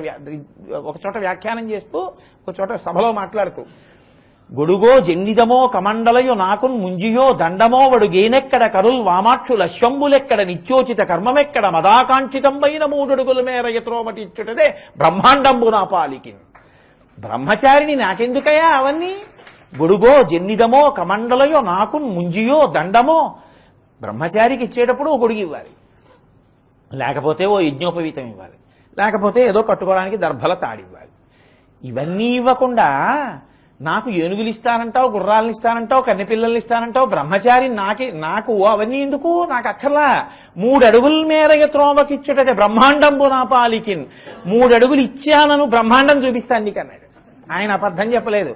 3 అడుగులు ఇచ్చానను బ్రహ్మాండం అంతా బుచ్చేసుకుంటాను, బ్రహ్మాండం ఇచ్చినంత ఆనందం పొందుతానన్నాడు. నిజమే, 3 అడుగులు ఇచ్చినాడు, బ్రహ్మాండం అంతా కొలిచేస్తాడు ఆయన. ఆయన అన్నాడు 3 అడుగులు ఏమిటి? ఈ దానం ఇస్తే తొక్కి చూసుకోవాలి, భూమిని కొన్నా భూమిని దానం పుచ్చుకున్నా తొక్కి చూడాలి, కొలుచుకుని తొక్కాలిగా. నువ్వే ఇంతున్నావు, ఈ కాళ్ళు ఇంతున్నాయి, దాంతో 3 అడుగులా? నేను బలిచక్రవర్తినయా? 3 అడుగులా నీకు దానం? అడుగువి, ఇంత పొట్టివాడివి కాదు, కోరుకో, ఏం కావాలో ఇస్తాను. ఆయన అన్నాడు, ఎందుకయా అవన్నీ నాకు? 3 అడుగుల మేర త్రోవకిచ్చుటదే బ్రహ్మాండంబు నా పాలికి. 3 అడుగులకి చాలు, నేను అడిగింది ఇచ్చావా? బ్రహ్మకూకటి ముక్తెద దానకుతుక సాంద్రదానవేంద్ర, నువ్వు ఇచ్చానను నేను బ్రహ్మలోకం వరకు ఇచ్చేసినట్టు పొంగిపోతానన్నాడు. ఆయనకి అర్థం కావట్లేదు పాపం. అర్థం కాక ఆయన ఏమిటో పిల్లాడు ఇస్తానంటే వద్దు వద్దు అంటాడు అని, రమ్మా మానవ కొత్తమ లెమ్మా నీ వంచితంబు లేదనకి తుంచమ్మా అడుగుల గిటురా నిమ్మా కడుదంగ వలయు నేటికి తడయన్నన్నాడు. రా పిల్లాడా, ఇదిగో బంగారు పళ్ళెంలో పాదాలు పెట్టు, ఆ పాదాలు కడిగి నీకు ఇచ్చేస్తాను 3 అడుగులు అన్నాడు. అని వింధ్యావళి భార్యని పిలిచి బంగారు చెంబుతో నీళ్లు పట్టరా అన్నాడు. శుక్రాచార్యుల వారు పరిగెత్తుకొచ్చాడు. గురువు పరిగెత్తుకొచ్చన్నాడు, ఊరే అర్భకుడా, ఎవరనుకుంటున్నావు వచ్చినవాడు? శ్రీ మహావిష్ణువు. 3 అడుగులు ఇచ్చానను కొలిచేస్తాడు మొత్తం. ఇవ్వకన్నాడు. మరి మాట ఇచ్చాను, వారిజాక్షులందు వైవాహికములందు ప్రాణవిత్తమాన భంగమందు జికిత గోకులగ్ర జన్మరక్షణమందు బొంకవచ్చు నఖము పొందడదిప. అన్ని వేళలా ఈ నీతి చెప్పి పనిచేయకండి సుమా. ఇది అప్పటికి అవసరానికి శుక్రనీతి, అలా చెప్పారంతే. వారిజాక్షులందు వైవాహికములందు, ఏదో ఆడవాళ్ళ విషయంలో ఆయన అన్నాడు, అలా నన్ను అబద్ధాలు చెప్పాను, కోడేశ్వరాలు చెప్పన్నారని చెప్పకండి. వారిజాక్షులందు వైవాహికములందు ప్రాణ విత్తమాన భంగమందు జికిత గోకులగ్ర జన్మరక్షణమందు, ఏదో పెళ్లిళ్ల విషయాల్లోనూ ఆపదల యందు ఇతర విషయాల్లోనూ బొంకవచ్చు, గోరక్షణ యందు ఇచ్చిన మాట తప్పచ్చులేవయా, పర్వాలేదు నేను ఇవ్వనని చెప్పాను. అంటే ఆయన అన్నాడు, ఏమండి చరిత్రలో ఇప్పటి వరకు జరగని సన్నివేశం జరుగుతోంది కదా అన్నాడు. ఆదిన్ శ్రీసతి కొప్పుపై తనువుపై అంశోత్తరీయంబుపై పాదాబ్జంబులపై కపోలతటిపై పాలిండ్లపై నూత్న మర్యాదం చెందు కరంబు క్రిందగుట ఆపై నా కరంబుంట మేల్ కాదే రాజ్యము గిజ్జము తరటమే కాయంబు నాపాయమే. మహానుభావుడు పలికిడిది భాగవతమట, పలికించు విభుండు రామభద్రుండట, నే పలికిన భవహరమగునట, పలికెద వేరొండు దాధ పలుకగనేలా అని పలికినటువంటి మహానుభావుడు పోతన గారు. కాబట్టి ఆయన నోటి వెంట పడింది.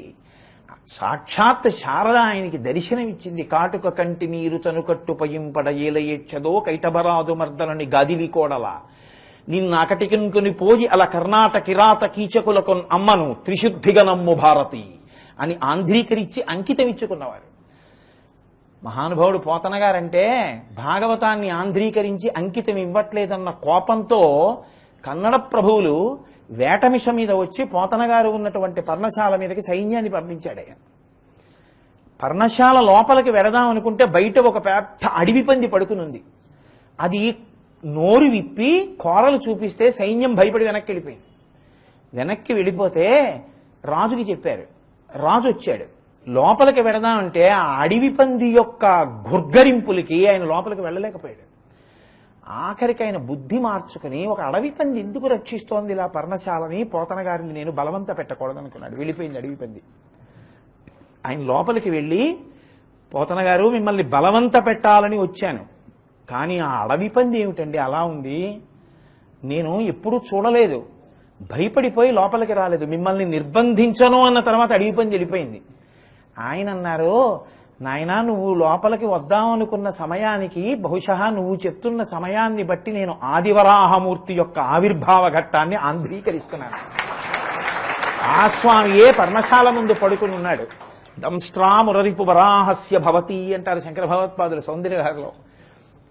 ఆయనే అక్కడ కూర్చుని కాపాడాడయ్యా నన్ను. మహానుభావుడు ఎలా చెప్పుకున్నారాయనండి ఆయన ఏం కూరుకున్నవారు కారు. ఈ మనుజేశ్వరాధములకిచ్చి పురమ్ములు వాహనమ్ములు సొమ్ములు కొన్ని పుచ్చుకొని సొక్కి శరీరము వాసి కాలుచే సమ్మెటమాటలంబడక సమ్మతి శ్రీహరికిచ్చి చెప్పే ఈ బమ్మెరపోతరాజొకడు భాగవతంబు జగద్ధితంబు గన్నని చెప్పుకున్నారు. ఈ భాగవతాన్ని అంకితం ఇచ్చి వచ్చే రూపాయి తీసుకుని భాగవతాన్ని అమ్ముకున్నావురా అని శరీరం వదిలేక యమధర్మరాజు పెట్టేటటువంటి బాధలు పడ్డానికి సిద్ధంగా లేను, మనస్ఫూర్తిగా ఈ భాగవతాన్ని రామచంద్ర ప్రభువుకి అంకితం చేసుకుంటున్నానని చెప్పుకున్నారు మహానుభావుడు. ఆయన ఇలవేల్పు పార్వతీ పరమేశ్వరుడు దుర్గమ్మ. ఆయన అలా ఆవిడ్ని అంత పూజ చేశారు. అమ్మలగన్నయమ్మ ముగురమ్మల మూలపుటమ్మ చాలా పెద్దమ్మ సురారులమ్మ కడుపారడి బుచ్చినయమ్మ తన్ను లోనమ్మిన వెల్పుటమ్ముల మనంబున ఉండెడి అమ్మ దుర్గ మాయమ్మ కృపాబ్ధిదిచ్చుట మహత్వ కవిత్వ పటుత్వ సంపదల్లది. అలా అడిగారు కాబట్టి ఆయన ఘంటం అలా కదిలింది. కరుణశ్రీ గారు అసలు పోతన గారి యొక్క భాగవతం చదివి ఆశ్చర్యపోయి, ఘంటమో చేతిలోది ములుగర్రయో, వ్రాసెడిది భాగవతమో లేక సేద్యమో, నిలకడ ఇంటిలోనో పంట పొలాలనో, కూర్చొనిది మంచెలోనో లేక ఇంటిలోనో, కలమా హలమా నీకు ఇది ప్రియం బగున్ అన్నారు. కాయలు కాచిపోయినవిలే అరిచేతులు వ్రతఘంటపున్ రాపిడి చేత, ఓ కవి కృషివలా నీ వ్యవసాయ దీక్ష కాహాయని ఇంతలేసి కనులు అర్పక చూసిరిలే దివౌకసుల్ అన్నారు. ఆయన ఆంధ్రీకరిస్తే చేతులు కాయులు కాసిపోయేట ఘంటం పట్టుకు రాస్తూ ఉంటాయి. అంతటి మహానుభావుడు ఆయనకి పడకపోతే ఎవరికి పడతాయి ఆ పద్యాలు? ఆదిన్ శ్రీసతి కొప్పుపై తనువుపై అంశోత్తరీయంబుపై పాదాబ్జంబులపై కపోలతటిపై పాలిండ్లపై నూత్న మర్యాదం చెందుకరంబు క్రిందకుట ఆపైనాకరంబుంటమేల్ కాదే రాజ్యము గిజ్జమున్ సతతమే కాయంబు నాపాయం. బలిచక్రవర్తి శుక్రాచార్యుల వారితో అంటాడు, ఏమండే ఆ చెయ్యి ఎటువంటి చెయ్యి, అదేం మామూలు చెయ్య, నిజంగా శ్రీ మహావిష్ణువే బ్రహ్మచారి రూపంలో వచ్చి నా దగ్గర 3 అడుగులు దానం పుచ్చుకోవడానికి చెయ్యి చాపి నేనిచ్చేవాణ్ణి ఆయన పుచ్చుకునేవాడు అయితే చరిత్రలో ఇప్పటి వరకు విష్ణువుకి దానం చేసిన వాడు ఉన్నాడా? నేనే ఉన్నాను నా దగ్గర చెయ్యి చాపితే. దీనివల్ల రాజ్యమే పోనివ్వండి, నా ఒంట్లో ప్రాణమే పోనివ్వండి, నేను లెక్క పెట్టనన్నాడు. ఏం చెయ్యి ఆ చెయ్యి ఎక్కడ పడ్డాయో పోతన గారికి. ఆదిం శ్రీసతి కొప్పుపై, శ్రీసతి లక్ష్మీదేవి ఆవిడ బహుకాలంబు తపించి వ్రతములు పాటించి కామించి నీ మహనీయోజ్వల పాద రేణుకడ సంస్పర్శాధికారంబు శ్రీ మహిళారత్నము తొల్లి కాంచనిదే ఏమంబేమియున్ లేక ఈయహి నీపాద యుగాహింబళసే నేడత్యద్భుతం ఈశ్వర అంటారు కలియమర్దనంలో. కొన్ని వేల సంవత్సరాలు తపిస్తే లక్ష్మీదేవికి విష్ణుమూర్తి యొక్క పాదములకు ఉండేటటువంటి ఒక రజోకణాన్ని ముట్టుకునే అధికారం కలిగింది.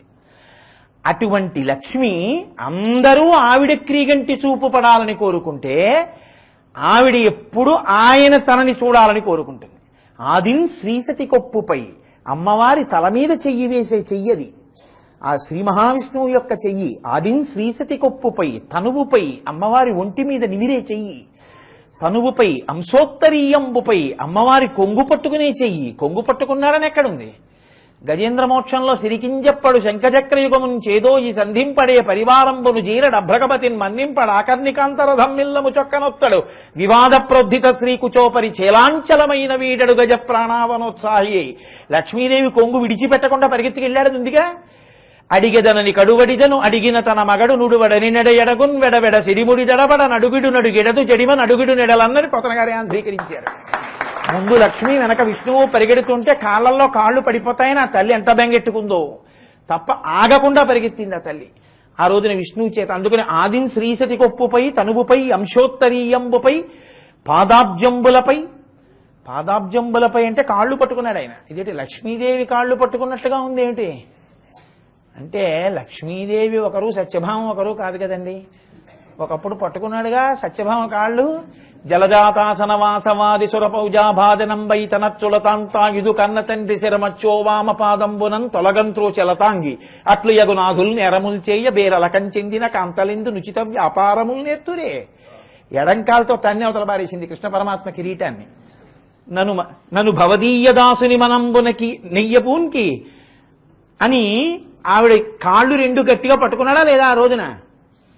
పట్టుకున్నాడు. కాబట్టి పాదాబ్జంబులపై కపోలతటిపై ఆవిడ బుగ్గలు నిమిరే చెయ్యి, పాదాబ్జంబులపై కపోలతటిపై పాలిండ్లపై నూత్న మర్యాదం చెందు కరంబు. నూత్న మర్యాద అన్న మాటకు అర్థం ఏమిటో తెలుసా అండి? నేను గోపాలకృష్ణ గారి మీద చెయ్యేశాను అనుకోండి, గోపాలకృష్ణ గారు రండి అన్నాను అనుకోండి, వస్తున్నాను గురువుగారు అని ఆయన కూడా వేశారనుకోండి, నా మర్యాద ఏమైనట్టు. నేను ఆయన మీద చెయ్యేస్తే గురువుగారు నా మీద చెయ్యేశారని ఆయన సంతోషించారనుకోండి, అది నూత్న మర్యాద. నేను ఎన్ని మాటలు వారి మీద చెయ్యేస్తే అన్ని మాటలు ఆయన సంతోషిస్తే అది శిష్యధర్మం.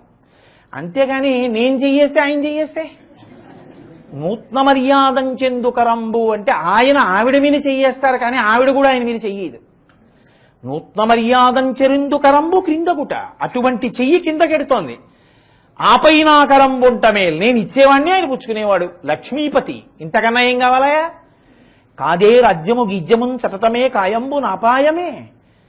ఈ మాటలు చెప్పావంటే నీ ఐశ్వర్యం పోతుంది సుమా అన్నాడు శుక్రాచార్యుల వారు. పోయినా పర్వాలేదన్నాడు. పిలిచాడు, రమ్మా మానవ కొత్తమ లిమ్మా నీ వంచితంబు లేదనకెత్తున్ చెమ్మా అడుగుల గిటురా నిమ్మా కడుగంగ వలయు నేటికి తడయన్, కాళ్ళు కడిగి మరీ దానం చేస్తానన్నాడు. నిన్ననేగా మీతో విజ్ఞాపన చేశా. సనాతన ధర్మంలో దానము అంటే ఇచ్చేవాడు గొప్పవాడు కాదు, పుచ్చుకున్నవాడు గొప్పవాడా ఇచ్చేవాడు గొప్పవాడా అంటే పుచ్చుకున్నవాడి కన్నా ఇచ్చేవాడే తక్కువ. ఎందుకంటే విష్ణు స్వరూపంతో పుచ్చుకుని మీకు ఉత్తమ గతులు కల్పిస్తాడు కాబట్టి. కాబట్టి ఇప్పుడు నీకు ఇస్తాను రమ్మని బంగారు పళ్ళెం పెట్టాడు. అందులోకొచ్చి బ్రహ్మచారి అయినటువంటి కృష్ణ పరమాత్మ, బ్రహ్మచారి అయిన శ్రీ మహావిష్ణువు వామనమూర్తిగా నిలబడ్డారు. ఈ ఘట్టమే శ్లోకమైంది, మీకు ఎదర చూపిస్తాను. ఇప్పుడు వింధ్యావళి నీళ్లు పోస్తోంది. శుక్రాచార్యుల వారు అయ్యో శిష్యుడికి రాజ్యం పోతుందేమోనని దాని తొండానికి అడ్డుపడ్డాడు నీళ్ల పడకుండా. వచ్చిన వామనమూర్తి బ్రహ్మచారి కదండి, చేతిలో దర్భలున్నాయి. ఆ కలశ నీరు పడగనీక కలశరంధ్రంబు కడ్డంబుగానున్న ఒక దర్భ తీసి ఒక్క పోటు పొడిచారు. ఏకనేత్రుడయ్యనతడు. ఓ కన్ను పోయింది శుక్రాచార్యుల వారికి, ఒంటికంటి వాడు అయిపోయాడు. ఇప్పుడు పోతన గారు చేసినటువంటి పద్యం కేవల కథావర్ణనం కాదు, ఆయనకి రామానుగ్రహంతో దర్శనమైంది. బలిదైత్యేంద్ర కృతద్వయీ కృతజల ప్రక్షాళన వ్యాప్తికిం జలజాతాక్షుడు సాచయోగి సుమనః సంప్రార్థిత శ్రీదమున్ కలితానమ్ర రమాలలాట పదవీ కస్తూరికా షాదమున్ నలినామోదము రత్ననూపురము నానావేదమున్ పాదమున్ అన్నారాయన. బలిదైత్యేంద్ర కరద్వయీ కృతజల ప్రక్షాళన వ్యాప్తికిం జలజాతాక్షుడు సాచ యోగి సుమనః సంప్రార్థిత శ్రీదమున్. ఆ బలిచక్రవర్తి కాళ్ళు కడుగుదామని ప్రయత్నం చేస్తూ ఇలా కాళ్ల వంక చూసి ఆయన చిన్ని పాదముల మీద చేతులు పెట్టి కడుగుతున్నప్పుడు ఆ పాదముల మీద తిలకపు బొట్టు కనపడింది. ఎక్కడదా తిలకపు బొట్టు? బ్రహ్మచారిగా అంటే ఆవిడ నిత్యానపాయనీం గిరవద్యాం దేవదేవ దివ్య మహిషీం అఖిల జగన్మాతరం అస్మన్మాతరం అశరణ్య శరణ్యాం అనన్య శరణ శరణమహం ప్రపద్యే అని కదా గద్య. ప్రతిరోజు అమ్మవారు శ్రీ భర్తకి తన లలాటమునందు పెట్టుకున్నటువంటి బొట్టు పాదములకు తగిలేటట్టుగా వంగి నమస్కరిస్తుంది. నమస్కరించడం వల్ల ఆవిడ లలాటమునందున్న బొట్టు ఆయన పాదముల మీద ముద్రగా పడుతూ ఉంటుంది. ఈయన బ్రహ్మచారిగా ఉన్నా ఆవిడ నిత్యానపాయని నమస్కరించకుండా ఉండదు. అందుకని ఆవిడ వచ్చి నమస్కరించింది. నమస్కరించడంలో లక్ష్మీదేవి నుదుటలో ఉన్న బొట్టు వామనమూర్తి పాదం మీద కనపడింది అన్నారు పోతన గారు. చిత్రం ఏంటంటే సౌందర్యలహరి చేస్తూ శంకర భగవత్పాదులు అన్నారు, అమ్మా నీ అవయవాలన్నీ కుసుమకోమలంగా ఉన్నాయి కానీ నీ మోచిప్పలు మాత్రం గరుకు తీరిపోయాయమ్మా అన్నారు. ఎందువల్ల అంటావేమో తల్లి, రాజన్మత్తమరాళమందగమనాం రాజీవ పత్రేక్షణాం రాజీవ ప్రభవాదిదేవ ముకుటై రాజత్పదాంబూరుహాం రాజీవాయుత పత్రమండిత కుచాం రాజాధిరాజేశ్వరీం శ్రీశైలస్థలవాసినీం భగవతీం శ్రీమాతరం భావయే. ఆ తల్లి సింహాసనం మీద కూర్చుని ఉండగా అమ్మ సభలోకి పరమశివుడు విజయం చేస్తున్నాడని చెప్తారట. తల్లి గబగబా లేచి శంకరుడికి ఎదురుడుతుంది. వెళ్ళి శంకరుడు కనపడగానే ఎన్ని మాటలు కనపడితే అన్ని మాటలు కూడా తల్లి మోకాళ్ల మీద వంగి తన లలాటము శంకరుడి యొక్క పాదములకు తగిలేటట్టుగా నమస్కారములు చేసి చేసి చేయడం వల్ల అమ్మా నీ మోచిప్పలు గరుకు తీలిపోయాయమ్మా అన్నారు శంకరాచార్యులు. ఎంత పాతివ్రత్యమో చూడండి నా తల్లిది.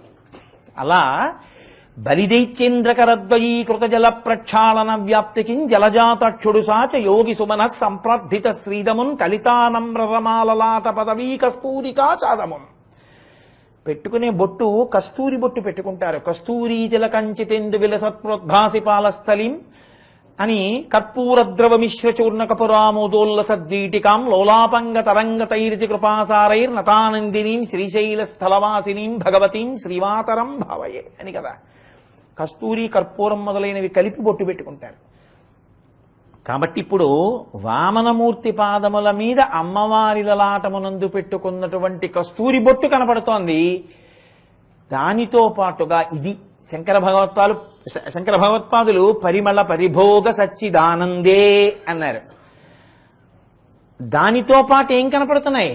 వేదములను అందెలుగా ధరించి ఋషుల చేత పూజింపబడినటువంటి తామర పూల యొక్క వాసన ఆ పాదములకు పట్టేసింది. ఎందుకని? మీరు చాలా కాలం పరిమళభరితమైనటువంటి వస్తువుని, సహజ సుగంధమున్న వస్తువుని ఒక వస్త్రానికి మూట కట్టారనుకోండి, ఆ వస్తువుకి ఆ వాసన అంటుకుపోతుంది. తీసుకొచ్చి ఇంగువ ఒక బట్టకి మూట కట్టారనుకోండి, ఆ ఇంగువ వాసన బట్టను పట్టేస్తుంది. ఆ పాదములు తామర పూల వాసనని పొందేసేయట. ఆ పాదములు తామర పూల వాసన వస్తుంటాయిట. ఎందుకు వస్తుంటాయి అంటే ఎప్పుడూ తామర పూలతో పూజ ఆయనకి. ఋషులందరూ తెచ్చి తామరపూలు వేస్తుంటారు. ఎప్పుడూ తామరపూలు పాదాల మీద ఉండిపోయి అందున తామరపూలు కొంచెం చమాయింపుతోటి లోపల నీటి చుక్కతో ఉంటాయి. అందున తామర పువ్వుకు ఉండేటటువంటి లక్షణం ప్రత్యేకించి నల్ల తామర మీరు ఇలా విప్పి చూశారనుకోండి రేకుల్ని, కంటికి చలువతనంతో లోపల నీటి బిందువులు ఉంటాయి. అందుకే శంకరులు సౌందర్యలహరి చేస్తే దృశాద్రాగీయస్యా దరదళిత నీలోత్పల రుచాదవీయాంసం వీనం అంటారు. దరదళిత నీలోత్పల రుచ, అందులో నల్లటి కాంతి చల్లటి బిందువులు ఉంటాయి. ఈ చల్లటి బిందువులు ఆ తామర పూలు ఎన్ని వేల సంవత్సరముల నుంచి పూజింపబడుతున్నాయో. నళినామోదము రత్ననూపురము నానావేదమున్ పాదమున్, ఆ వేదములే రత్న నూపురములై పాదములకు పట్టి ఉండగా ఋషుల చేత పూజింపబడిన తామర పూల చేత ఆ పాదములు తామరల వాసనలను వెదజల్లుతున్నాయి. అటువంటి పాదములను కడిగాడు. విప్రాయ ప్రకట వ్రతాయ భవతే విష్ణు స్వరూపాయతే తత్ప్రామాణ్య విధే త్రిపాదస్య ధరణిందాస్యామి యంచున్ క్రియాక్షిప్రుండైదనుజేశ్వరుండు వడుగున్ చేసాచి పూజించి బ్రహ్మప్రీతం అని ధారబోసె భువనం వాశ్చర్యమం పొందగా. ఆయన్ని విప్రాయ ప్రకటవ్రతాయ భవతే విష్ణు స్వరూపాయతే, దానం ఎలా చేయాలో చెప్తున్నారు పోతన గారు.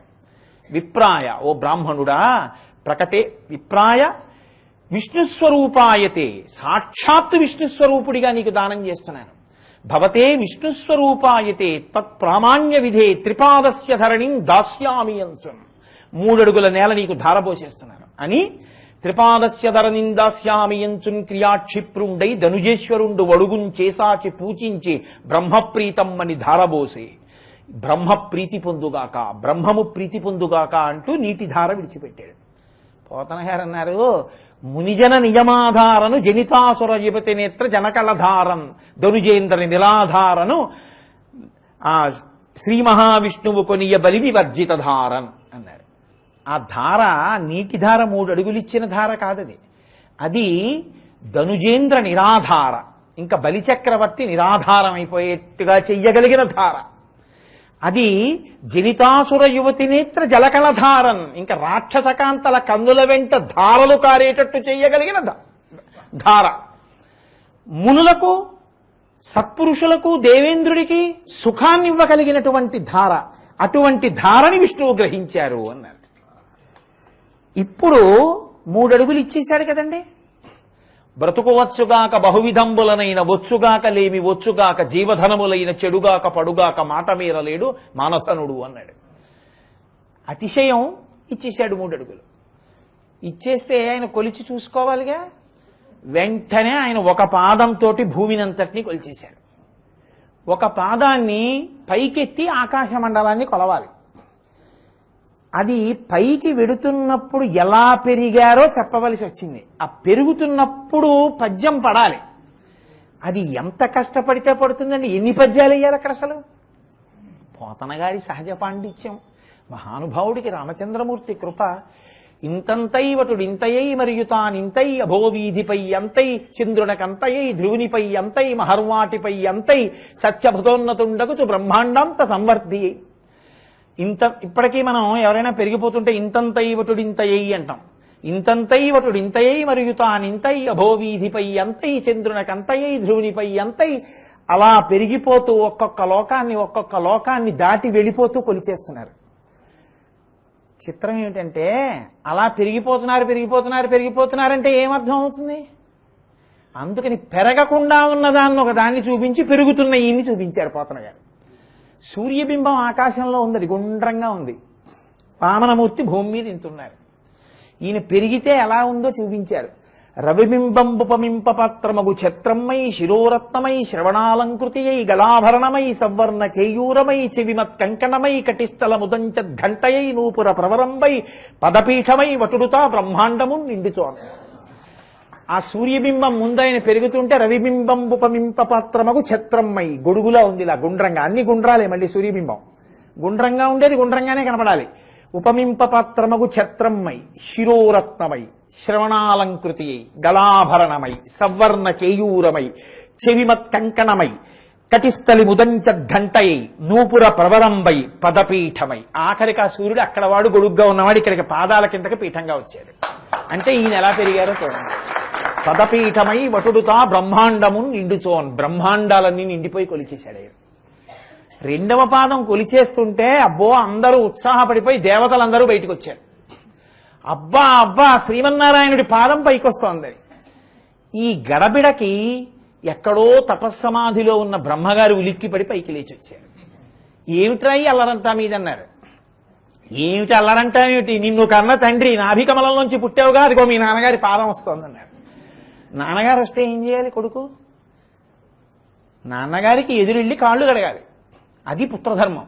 తండ్రికి ఎదురెళ్ళి నీళ్లు పట్టుకెళ్ళి కాళ్ళు కడగాలి. అది కానీ చెయ్యలేదనుకోండి కొడుకు, తండ్రి నిరసింపబడ్డాడు అని గుర్తు.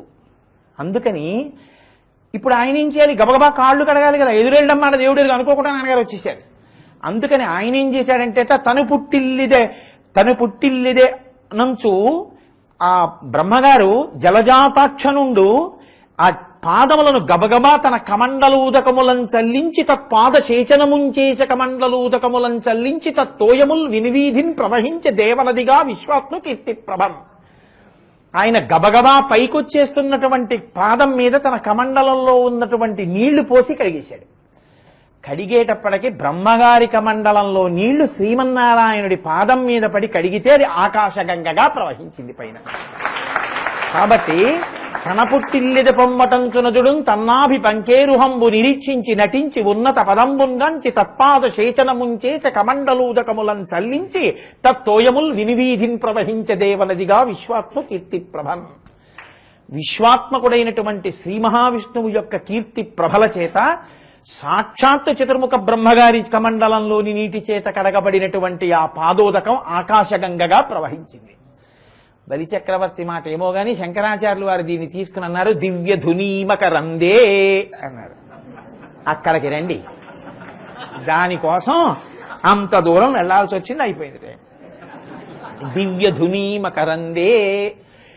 ఈశ్వర మీ పాదముల యందు ఆ దివ్య ధుని ఉన్నది. ఇప్పుడు ఎక్కడైనా ఆకాశగంగా అన్న శబ్దాన్ని ఆయన వాడారా? వాడలేదు. ఎందుకని? ఇది ఎక్కడ పుట్టిందో ఎలా పుట్టిందో మీరు మననం చెయ్యాలని. మీరు దానికోసం చదవాలి, వినాలి. వింటే మీ కార్యం పూర్ణమైపోతుంది. ఇది విన్నారనుకోండి, వామనమూర్తి కథ ఆకాశగంగ యొక్క ఉద్భవము విన్నంత మాత్రం చేత తలపెట్టిన కార్యాలు పూర్తవుతాయి. కాబట్టి ఇప్పుడు షట్పదీ వింటున్నటువంటి ప్రయత్నం ఏదుందో అది పూర్తవుతుంది. షట్పదీ ప్రయత్నం ఏమిటి? ఈశ్వరుణ్ణి చేరడమే. ఆ ప్రయత్నం పూర్తవడానికి శంకరాచార్యుల వారు అనుగ్రహించినటువంటి అద్భుతమైన తీరు. ఇప్పుడది దివ్యధునీమకరందే. ఒక పద్మములో తేనె ఎలా ఉంటుందో అలా శ్రీపతి మీ పాదముల యందు మకరందముగా ఆకాశగంగ ఉన్నది. ఇప్పుడు ఈ ఆకాశగంగ ఉంటే మీకు వచ్చే ప్రయోజనం ఏమిటి?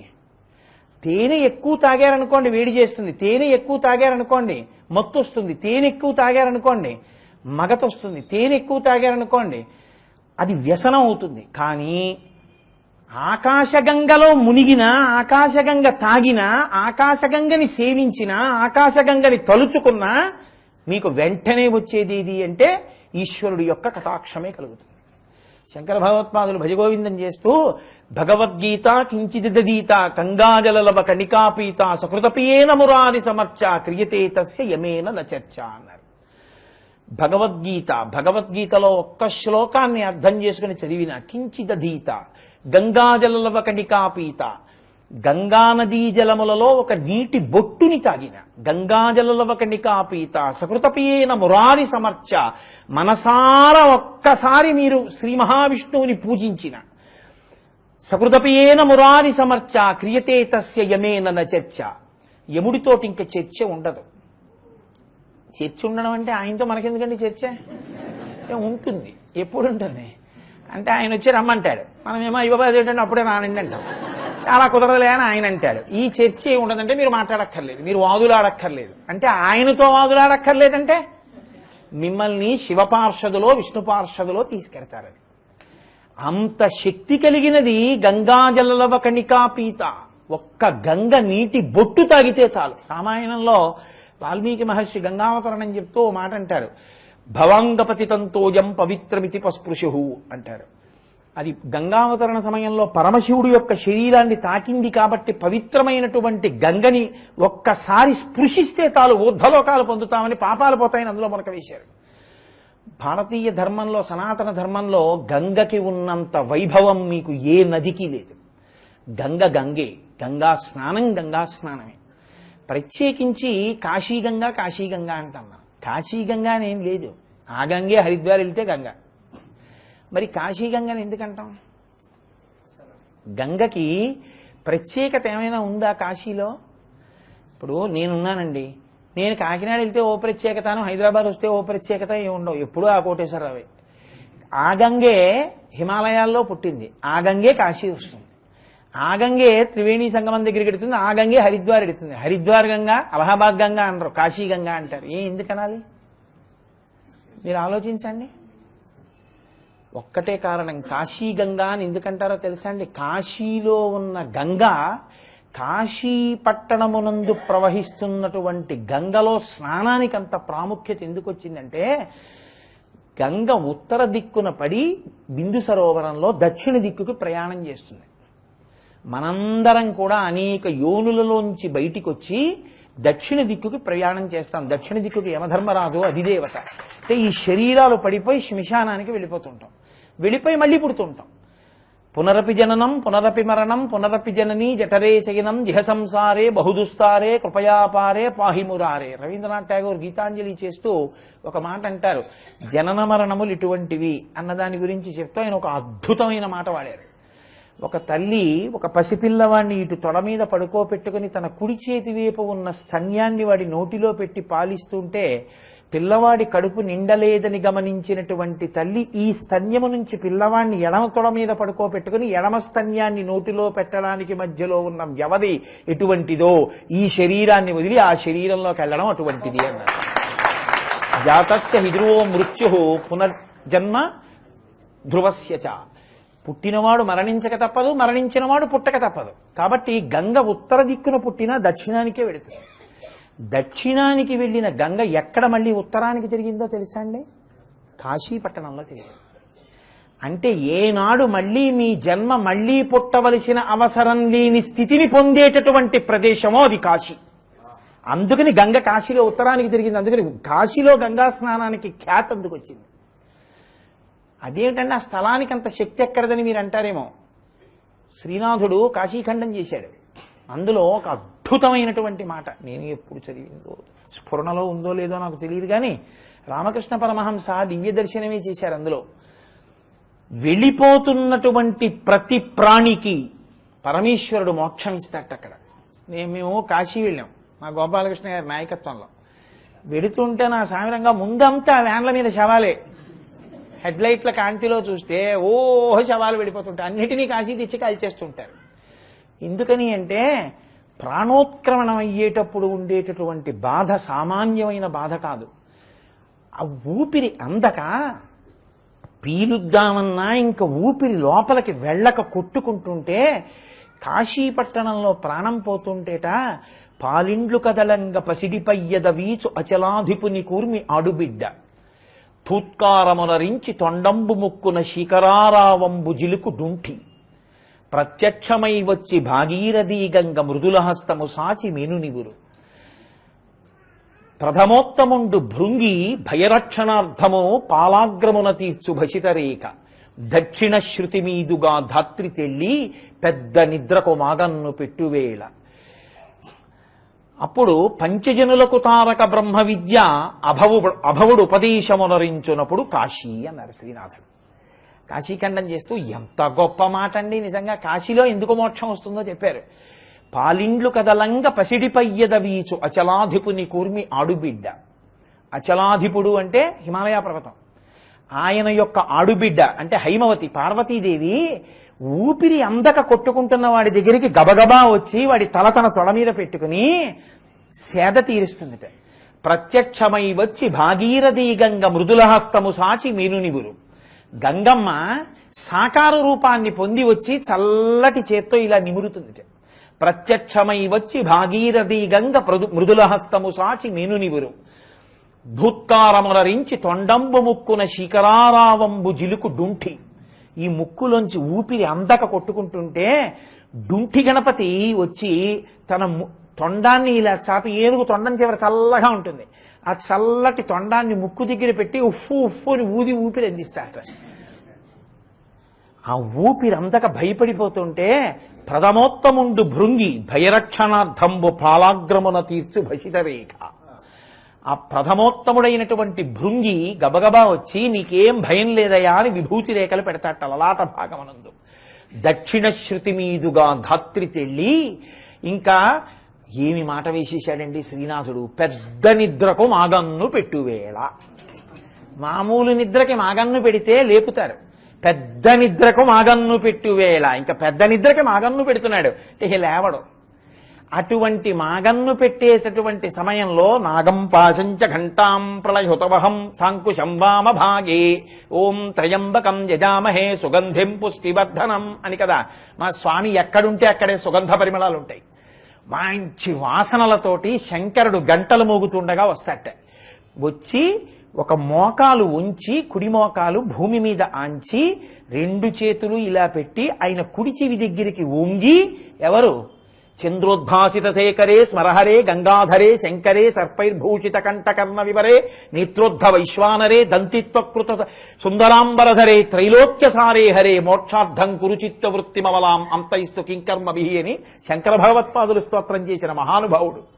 ఆ శంకరుడు వచ్చి రెండు చేతులు భూమి మీద పెట్టి నోరు ఆయన కుడి చెవి దగ్గర పెట్టి, నాన్న నువ్వేం భయపడకని తారకాన్ని చెప్తాట. ఆయన తారకాన్ని చెప్తే ఆయన వంక చూస్తూ, పార్వతీదేవి వంక చూస్తూ వాడు కూడా తారకం పలుకుతూ శంకరుడిలోకి ఐక్యమైపోతాట. దక్షిణ శృతి మీదుగా ధాత్రి తెల్లి పెద్ద నిద్రకు మాగన్ను పెట్టువేళ పంచజనులకు తారక బ్రహ్మ విద్య అభవుడు ఉపదేశమునరించునప్పుడు కాశీ. ఆ కాశీ గంగా రెండు అంత అవినాభావ సంబంధం. అటువంటి కాశీపట్టణంలో ఉన్న గంగ కేవలము నది కాదు, ఆవిడ ఎంతో మందికి కనపడింది. గంగ పరీక్షిత్ భాగవతంలో ప్రాయోపవేశం చేస్తూ పిలిచాడు.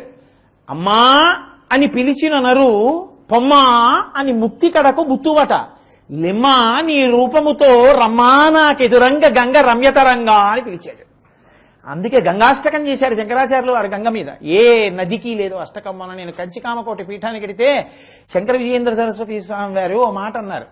ఏమయ్యా కోటేశ్వరరావు, గంగకి హారతి ఉంది, తూర్పుగోదావరి జిల్లాలో గోదావరి నీళ్లు తాగి బతుకుతున్నారు కదా, గోదావరికి ఎందుకయ్యా హారతి ఇచ్చి మీరు పూజ చేయకూడదు, మీరు కూడా చక్కగా గోదావరి మీద ఓ అష్టకం ఓ మంగళహారతో రాసి గోదావరికి పూజ మొదలెట్టండి అయ్యా అన్నారు. కాబట్టి గంగాష్టకం శంకర భగవత్పాదులే చేశారంటే మీరు చూడండి దానికి ఎంత శక్తివంతమైనటువంటి గంగో. కాబట్టి అటువంటి గంగ, ఆ గంగని పరీక్షిత్తంతటి వాడు అడిగాడు. అమ్మా అంటే చాలట గంగ దగ్గరికి వెళ్ళి, పొమ్మా అని ముక్తి కడకు ముక్తువట. గంగ ముక్తిని ఇచ్చేస్తుంది అంతే, పాపాలన్నింటినీ తనలోకి తీసుకుంటుంది ఆ తల్లి. అంత గొప్ప గంగ. అందుకని దివ్యధునీమకరందే, అందులో ఉన్న తేనె నిన్ను పాడి చేసేది కాదురా, మోక్షానికి పంపే గంగ. కాబట్టి అమ్మాయని పిలిచిననరు, పొమ్మాయని ముక్తి కడకు బుత్తువట.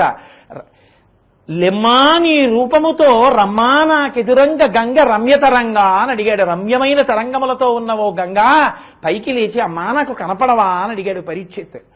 మీకు ఆశ్చర్యం ఏమిటో తెలుసా అండి, భీమపురాణము అని శ్రీనాథ మహాకవి చేశారు. అందులో నేను ఎప్పుడు చదివినో జ్ఞాపకం ఉన్నాయో లేదో నాకు స్ఫురణలో ఏదో ఈశ్వరానుగ్రహంలో గుర్తొస్తూ ఉంటాయి మధ్య మధ్యలో. అందులో ఆయన చమత్కారమైన మాట అన్నాడు. పరమశివుడికి ఒక్క భార్య అని ఎవడు చెప్పాడు నీకని అడిగారు. 4 భార్యలు ఉన్నారు ఆయనకి. గౌరి యొక్కతే, ఆకాశ గంగ యొక్కతే, కాశీ యొక్కతే, దక్షిణ కాశీ యొక్కతే. రాణి 4 శంభునకు లోకనాయకునకు రాణివాసమ్ము శృంగార రసములమర అని, అనురాగ రసములమల. 4 భార్యలు పరమశివుడికి. అంటే భార్యతో సమానమైన స్థానమిచ్చి ఆయన గౌరవించినవి 4. గౌరి యొక్కతే, పార్వతీదేవి ఒకటి, ఆకాశ గంగ యొక్కతే, తల మీద పట్టాడుగా. అందుని గంగ అంటే శంకరుడికి అంత ఇష్టంట. గౌరిని ఎంత ప్రేమిస్తాడో గంగనంత ప్రేమిస్తాడు. గౌరి యొక్కతే, ఆకాశ గంగ యొక్కతే, కాశీ యొక్కటి, కాశీ యొక్కతే, దక్షిణ కాశీ యొక్కతే. కాశీపట్టణం అంటే ఆయనకు అంత ప్రీతి, దక్షిణ కాశీ అంటే అంత ప్రీతి. ఏది దక్షిణ కాశీ? మా జిల్లా దక్షారామం. దక్షారామ క్షేత్రంలో అలా అంటే తప్పేం లేదండి. అక్కడ అన్నం తిని అక్కడ నేల మీద బతుకుతున్నందుకు ఆ పాటి ప్రేమ లేకపోతే కృతజ్ఞుడైపోతాను నేను. కాబట్టి కాశీ యొక్కతే, దక్షిణ కాశీ యొక్కతే. దక్షిణ కాశీ అంటే దక్షారామం. దక్షారామాన్ని ఆయన భార్యలా చూస్తాట, అంత ప్రేమ. మీకు ఆశ్చర్యం ఏమిటో తెలుసా అండి, కొన్ని వేల సంవత్సరముల నుంచి పరమశివుడు కాంతాభోగం అనుభవించే ఏకైక క్షేత్రం దక్షారామం. అంత భోగస్థానం. అందుకే వ్యాసుడిని అక్కడికి వెళ్ళమన్నాడు అన్నం కోసం ఏడిస్తే. దక్షారామంలో ఇప్పటికీ ఏకాదశి తిథి అంటే అందరూ ఉపవాసం చేస్తారు. దక్షారామ క్షేత్రంలో మీరు ఇప్పటికీ వెళ్ళి అడగండి, ఏకాదశి నాడు ఏం చేస్తారో తెలుసా అండి? మామూలుగా తలుపులు వేసేస్తారు. రాత్రి 11, 12 అయ్యాక నిశ్శబ్దంగా అప్పుడు అందరూ అమ్మవారు పడుకుంది అన్న తర్వాత పరమశివుడు యొక్క ఉత్సవమూర్తిని పట్టుకుని భృంగిరిటి మొదలైనటువంటి వాళ్ళు ఆ రాచమేడ అంటారు, పైన ఉంటుంది, అక్కడి నుంచి కిందకి దిగొచ్చి మాణిక్యాంబ అమ్మవారి దేవాలయంలోకి వెళ్ళిపోయి తలుపేసేసుకుంటాడు. అంటే సానివాడకి వెళ్ళినట్టు. మాణిక్యాంబ ఆయన భార్యే. అంటే భోగం అనుభవించడంలో శంకరుడు అంత భోగం అనుభవించే ఏకైక క్షేత్రం దక్షారామం ప్రపంచంలో. అందుకే భోగం కావాలి, ఐశ్వర్యం కావాలన్నవాడు దక్షారామం విడితే సిద్ధిస్తుంది. అంత శక్తివంతమైన క్షేత్రం. మీరు ఎప్పుడైనా భీమఖండం చదివితే ఆశ్చర్యకరమైన విషయాలు మీకు అవగతమవుతాయి. దక్షారామంలో ఏదైనా ఉత్సవం చేద్దాము అని సంకల్పం చేస్తే, ఉత్సవం చేద్దామని సంకల్పం చేసి రేపు ఉత్సవం అనగా ఇవాళ రాత్రి బయలుదేరి వాయుదేవుని భార్య వచ్చి అదంతా కూడా కసవు చిమ్ముతుందిట, అంటే శుభ్రంగా తుడుస్తుంది. అప్పుడు సాక్షాత్ శ్రీ మహాలక్ష్మి వచ్చి తేనెతో కల్లాపి చల్లుతుందిట. అటువంటి సమయంలో గంగానది తామ్రపర్ణితో కలిసి, ఆకాశగంగ తామ్రపర్ణి నదితో కలిసి వచ్చి ముత్యాలు పట్టుకొచ్చి ముగ్గులేస్తుంది దక్షారామంలో. చాలా మంది భక్తులు వస్తారు కాబట్టి అపవిత్రత లేకుండా ఉండాలని యమధర్మరాజు గారి భార్య ధూమోర్ణ అని ఆవిడ మహిషాన్ని పట్టుకొచ్చి దున్నపోతు నెత్తి మీద పళ్ళెం పెట్టి సాంబ్రాణి వేసి గుడంతా సాంబ్రాణి తిప్పుతుందిట. అంతమంది చేత సేవలు చేయించుకొని భోగం అనుభవించి ఉత్సవం జరిగే ఏకైక క్షేత్రం ప్రపంచంలో దక్షారామం. అటువంటి దక్షారామ క్షేత్రం శంకరుడికి భార్యాస్థానంతో సమానమైనటువంటి దక్షిణ కాశీ. నేను చెప్పట్లేదు, భీమపురాణంలో శ్రీనాథుడు చెప్పాడు. అంత గొప్ప క్షేత్రం దక్షారామం అని. అసలు నిజంగా భీమఖండంలో పిఠాపురం, తాపేశ్వరం, మండపేట, సర్పవరం వాటి గురించి ఆయన చేశాడు వర్ణనలు, అద్భుతమైన వర్ణనలు. అగస్త్యుడు మాట్లాడతాడు వ్యాస భగవానుడితోటి. అసలు నిజంగా శివారాధన గురించి మాట్లాడతాడు. అద్భుతం అన్నమాట అటువంటి గ్రంథరచన. కాబట్టి అంత గొప్పది ఆకాశగంగ. ఆకాశగంగ ఇక్కడ పడినప్పుడు భాగీరథి, పాతాళలోకానికి వెళ్ళినప్పుడు భోగవతి. అటువంటి గంగ పుట్టినది ఆయన పాదములయందు, శ్రీపతి పాదములయందు. ఈ పుట్టినటువంటి దివ్య ధునీమకరందే ఇప్పుడు మీరు ఆయన పాదముల దగ్గర తల వంచి నమస్కరిస్తే, ఎక్కడ ధ్యానమునందు నమస్కరిస్తే ఏమవుతుంది? ఉత్తర క్షణం మీకు గంగా స్నానం అబ్బుతుంది. గంగా స్నానం అబ్బితే ఏమవుతుంది? గంగలో మునిగినా, గంగ నీళ్లు తాగినా, గంగ చుక్క మీద పడినా ఉత్తర క్షణంలో మీ పాపములన్నీ నశించిపోతాయి. పాపం అంటే ఏమిటి? పాపం అంటే ఏదో అనుకోకండి.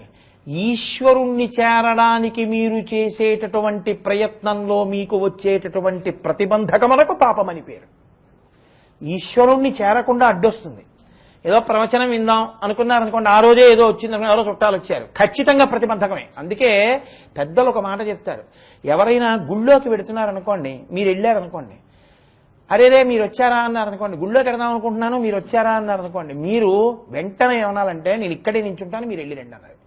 లేకపోతే నేను వస్తాను పదండి అన్నారు. గుడికి వెళ్ళేటప్పుడు మీరు కానీ వెనక్కి తీసుకెళ్లారో ఆయన పాపరూపం మీరు అని గుర్తు, ప్రతిబంధకంగా వచ్చారు. కాబట్టి అందుకే దేవాలయానికి వెళ్ళేటప్పుడు, ఈశ్వర కార్యం మీద వెళ్ళేటప్పుడు ప్రతిబంధకంగా నిలబడకూడదు ఎవరికి. కారణం ఏంటంటే మీ పాపము ఈశ్వర మార్గములో అడ్డుగా వచ్చి నిలబడితే దానికి పాపమని పేరు. ఇప్పుడు ఈ పాపము దేని చేత క్షయమవుతుంది? ఒక్క గంగా స్నానమే తీయగలదు. ఆ గంగా స్నానం అంత శంకర భగవత్పాదులు ఆ గంగానది స్నానానికి వెళ్ళి ఏమి పొంగిపోయారండి. ఆ గంగ అభిషేకం గురించి మానస పూజలో ఎన్ని చోట్లైన గంగ ప్రస్తావన చేస్తారో. అసలు గంగా శివుడు ఇద్దరు పర్యాయ పదాలు ఇంచుమించు. అంతగా ఉంటుంది ఆ గంగ గురించి. సరోషా గంగాయాం అంటారు శంకరాచార్యులు వారు సౌందర్యలహరిలో. కాబట్టి అటువంటి ఆకాశగంగా నువ్వు శ్రీపతి పదార విందే, అబ్బో వెళ్ళటం లేదు అసలు, శ్రీపతి పదార విందే దివ్యధుని మకరందే. మీకు అర్థమైపోయింది అనుకుంటున్నాను, నేను వదిలేస్తున్నాను అక్కడ పైన.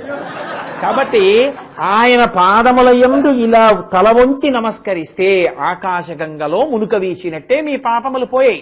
కాబట్టి పరిమళ పరిభోగ సచ్చిదానందే అది చేస్తే ఏమవుతుంది అంటే పరిమళ పరిభోగ సచ్చిదానందే. పరిభోగ రంగనాథుడు అంటారు. ఆయనకి చందన చర్చితుడు, ఎప్పుడూ చందనం రాస్తూ ఉంటారు. భోగము వేరు, పరిభోగము వేరు. శంకర భగవత్పాదులు ఏదైనా మాట వేశారు అంటే మీరు చాలా జాగ్రత్తగా ఆలోచించవలసి ఉంటుంది. భోగము అంటే ఇప్పుడు బాగుండి తర్వాత బాగుండకపోవచ్చు. భోగము కాసేపటికి రోగం అవుతుంది. ఎందుకో తెలుసా అండి? రోజు అదే పనిగా ఏసీలో ఉన్నారనుకోండి, బ్రాంకిటిస్ వస్తుంది పడకపోతే. రోజు అదే పనిగా మామిడి పళ్ళు ఎక్కువ తినేశారనుకోండి, అజీర్తి చేస్తుంది. రోజు అదే పనిగా ఆవకాయ వేసుకుని కొత్త ఆవకాయ పెట్టారు కదా అని తినేశారనుకోండి, ఎసిడిటీ వస్తుంది. భోగము రోగముగా మారిపోతుంది. కాబట్టి భోగము భోగముగా మీరు అనుభవించడం కష్టం. లేదా మనసు ఏం చేస్తుందంటే భోగము ద్వేషముగా మారుస్తుంది. నేను మీకు తరచూ చాలా మాటలు చెప్పాను. అబ్బా లడ్డా అండి అన్నాడు, తినవాయ్ ఒకటి పెట్టారు తిన్నాడు, ఇంకోటి తిను రెండు పెట్టారు, ఇంకోటి తిను మూడు పెట్టారు, ఇంకోటి తిను నాలుగు పెట్టారు, ఇంకోటి పెడితే ఏమంటాడు, మొహం వచ్చేసింది అండి అంటాడు. ఇంకా చాలండి బాబా ఇదేంటి ఈ లడ్డు లేటి ఇంకా నేను తినలేనంటాడు. తినవలసిందే నీకోసమే వండాను అని పెట్టాను అనుకోండి, కక్కేస్తాడు వాడికి. సరికదా ఓ వారం రోజులు ఏమవుతుందంటే ఎవరైనా లడ్డు అనక్కర్లేదు లా అంటే పారిపోతాడు. శ్రీరామాయణంలో అరణ్యకాండలో మారీచుడు అంటాడు, రకారాదీని నామాని రామత్రస్తస్య రావణ రత్నాని చ రథాశ్చైవ విత్రాస జనయంతిమే అంటాడు. ఎవరైనా నా దగ్గరికి వచ్చి రథం అందామన్నా రత్నం అందామన్నా రా అంటేనే పారిపోయాను, ఎందుకంటే తర్వాత మా అంటారేమోనని. అలా ఎవరైనా లా అంటే పారిపోతాడు, తర్వాత డూ అంటాడేమో అని. ఇప్పుడు భోగం ఏమైనట్టు? ఖేదంగా మారిపోయిందా లేదా? మీకు బాధగా మారిపోయిందా లేదా? భోగము రోగంగా మారిపోయిందా లేదా? కాబట్టి భోగము పరిభోగం అయ్యే అవకాశం ఉంటుందా? అలా అనుభవించడం కుదురుతుందా? మీకు ఇష్టం ఉన్నా, ఇప్పటికి ఇష్టం ఉన్నా కాసేపటికి అబ్బా చాలే అంటుంది. మళ్ళీ ఓ 15 రోజులు పోతే మళ్ళీ సిద్ధం, అది వేరు విషయం అనుకో. మీకు చెప్పాక రుచి వాసన, రుచి వాసన. ఈ రుచి వాసన పోవడానికే ఆయన పాదాలు పట్టుకుంటాం. ఎందుకని? దశమస్కంధంలో ఆయన లీల చేశాడు. ఏదో గోపాల బాలురందరితో కలిసి ఆడుకుంటున్నాడు. ఓ రాక్షసుడు చిన్న లేగదూడ రూపంలో వచ్చాడు. ఇది ఒక మంచి లేగ వినుడంతయు నొప్పెడునంచుడాసి తత్పదములతో కయన్ బిగిజగట్టి చలంగి వెలంగమానితో జడీగ ఒక్క పెట్టుకుని చంపె కుమారుడు లేగరెక్కసిన్ గుదులు కొనంగ బాలకులు కోయని అర్వ నఖర్వ లీలతోన్ అన్నారు పోతన గారు దశమస్కంధం చేస్తూ. అంటే ఒక దూడ ఒకటి వచ్చింది. దూడని ఒక రాక్షసుడు ఆవేశించాడు, వెలగ చెట్టును ఒక రాక్షసుడు ఆవేశించాడు. ఏమిటి రెండు? వెలగ పండుని మీరు దాచలేరు. వెలగ పండుని దాచారనుకోండి వాసన తెలిసిపోతుంది. అంటే మీ ఇంట్లో వెలగ పండు ఉంది ఏంటంటారు. ఆవు దూడకి రుచి ప్రధానం, అది అన్నీ తినేస్తూ ఉంటుంది. అందుకు దాని నూతికి ఓ బుట్ట వేస్తారు. అది అన్నీ తిందామని ఇలా పెట్టి అంటుంది, కానీ ఆ బుట్టకే తగులుతుంటుంది, అని తినలేదు. రుచికి ఆవు దూడ, వాసనకి వెలగ చెట్టు. ఏమిటి రుచి వాసన? మొన్న మీకు చెప్పాను నేను. ఇంద్రియములు రుచులు పసిగడతాయి. కన్ను దేన్నో చూస్తుంది, అబ్బా చాలా బాగుందంటుంది. మనసు మళ్ళీ చూడు మళ్ళీ చూడు అంటుంది. వాసన ఇంద్రియం చేసిన దాన్ని మనసు దాస్తుంది అనుభవం కింద, అనుభూతి కింద. ఆ రుచి వాసన ఈ రెండిటితోటే జన్మెడిపోతుంటుంది. చూసింది చూడడం, చేసింది చేయడం, విన్నది వినడం, అన్ని తప్పుడు పనులే. అందుకు కదా శమయ విషయ మృగతృష్ణాం అన్నారు శంకరాచార్యుల వారు మొట్టమొదటి శ్లోకం, మొట్టమొదటి పాదంలోనే. కాబట్టి ఇప్పుడు ఈ రుచి వాసన ఎవరు తీయాలి? ఈశ్వరుడు తీయాలి. కాబట్టి ఆయన ఏం చేశాడు? ఒక ఆవుదూడ రూపంలో వచ్చినటువంటి రాక్షసుణ్ణి ఆ తోక పెట్టి దాని 4 కాళ్ళు కట్టేశాడు. కట్టేసి 4 కాళ్ళు తోక పట్టుకుని ఈ ఆవుదూడలో ఉన్న రాక్షసుణ్ణి చంపడానికి ఆవుదూడని వెలగ చెట్టుకు వేసుకొట్టాడు. ఈ ఆవుదూడ వెళ్లి వెలగ చెట్టుకి తగిలి ఆవుదూడ చచ్చిపోయింది. వెలగ చెట్టు కింద పడిపోయి వెలగ చెట్టు చచ్చిపోయింది. ఇద్దరు రాక్షసులు వెలగ చెట్టు రూపంలో ఆవుదూడ రూపంలో ఉన్నారు. నిజంగా ఆవుదూడ కాదది. ఆవుదూడ రుచికి ప్రసిద్ధి, వెలగ చెట్టు వాసనకి ప్రసిద్ధి. రుచి వాసన కృష్ణుడు తీసేస్తాడని చెప్పడానికి ఈ లీల చేశాడు. అంతేగాని ఉత్తినే ఆవుదూడని ఏదో కాళ్ళు కట్టేశాడండి, వెలగ చెట్టుకి వేసుకొట్టాడండి అని చెప్పడానికి కాదు ఆ లీల. మీ రుచి వాసన కృష్ణుడు తీయగలడు. కృష్ అంటే నిరతిశయ ఆనంద స్వరూపుడు. ఆయన నిరతిశయ ఆనంద స్వరూపుడు కనుక మిమ్మల్ని ఆ స్థితికి ఎత్తడానికి రుచి వాసన తీసేస్తాడు. ఇది చెప్పడం లేగదూడ 4 కాళ్ళు తోకతో కట్టి వెలగ చెట్టు కేసి కొట్టి చంపడం కింద చెప్తారు లీలని. అలా మీరు భోగం అనుభవిద్దామంటే మనసు ఏం చేస్తుందంటే ఇప్పటికి భోగం అంటుంది, కాసేపు ఆగి భోగం కాదంటుంది. లేదా మీరు అనుభవించినా అది రోగం కింద మారిపోతుంది. కాబట్టి మీరు దాన్ని అనుభవించలేరు. కానీ పరిభోగ అంటే మీరు ఎంత అనుభవించినా ఇంకా అనుభవిద్దాం అనిపించేది. మీరు ఎంత అనుభవించినా మీకు ఉన్నతిని కల్పించడమే తప్ప మిమ్మల్ని పాడు చేసేది కానిది అయితే పరిభోగం. ఏమిటి పరిభోగం? ఆయన పరిమళ పరిభోగ సచ్చిదానందే. తామర పువ్వు అయితే శ్రీపతి పదార విందే, అందులో మకరందం ఉంది. దివ్య ధునీ మకరందే, ఆకాశకంగా మకరందంగా ఉంది. మరి తామర పువ్వుకు వాసన ఉండాలిగా, మంచి వాసన కూడా ఉండాలిగా. ఏమిటా వాసన? పరిమళ. ఆ తామర పువ్వుకున్నటువంటి వాసన మీకు పరిభోగ, మళ్ళీ మళ్ళీ మళ్ళీ మళ్ళీ మీరు అనుభవించాలనిపించేటటువంటిది. మళ్ళీ మళ్ళీ మీరు అలా ఎప్పుడూ ఆయన్ని ధ్యానం చెయ్యాలనిపించడం. మీరు ఎంత ధ్యానం చేసినా మీకేమి ఇబ్బంది ఉండదు. మీరు ఎంత ఆయన పాదముల నుంచి స్రవించేటటువంటి అమృతాన్ని గ్రోలినా మీకేం రోగము రాదు, మీకు ఏమీ ఇబ్బంది కలగదు. ఎంత తాగినా ఇంకా తాగాలి, ఇంకా తాగాలనిపిస్తుంటుంది. ఇది పరిమళ పరిభోగ.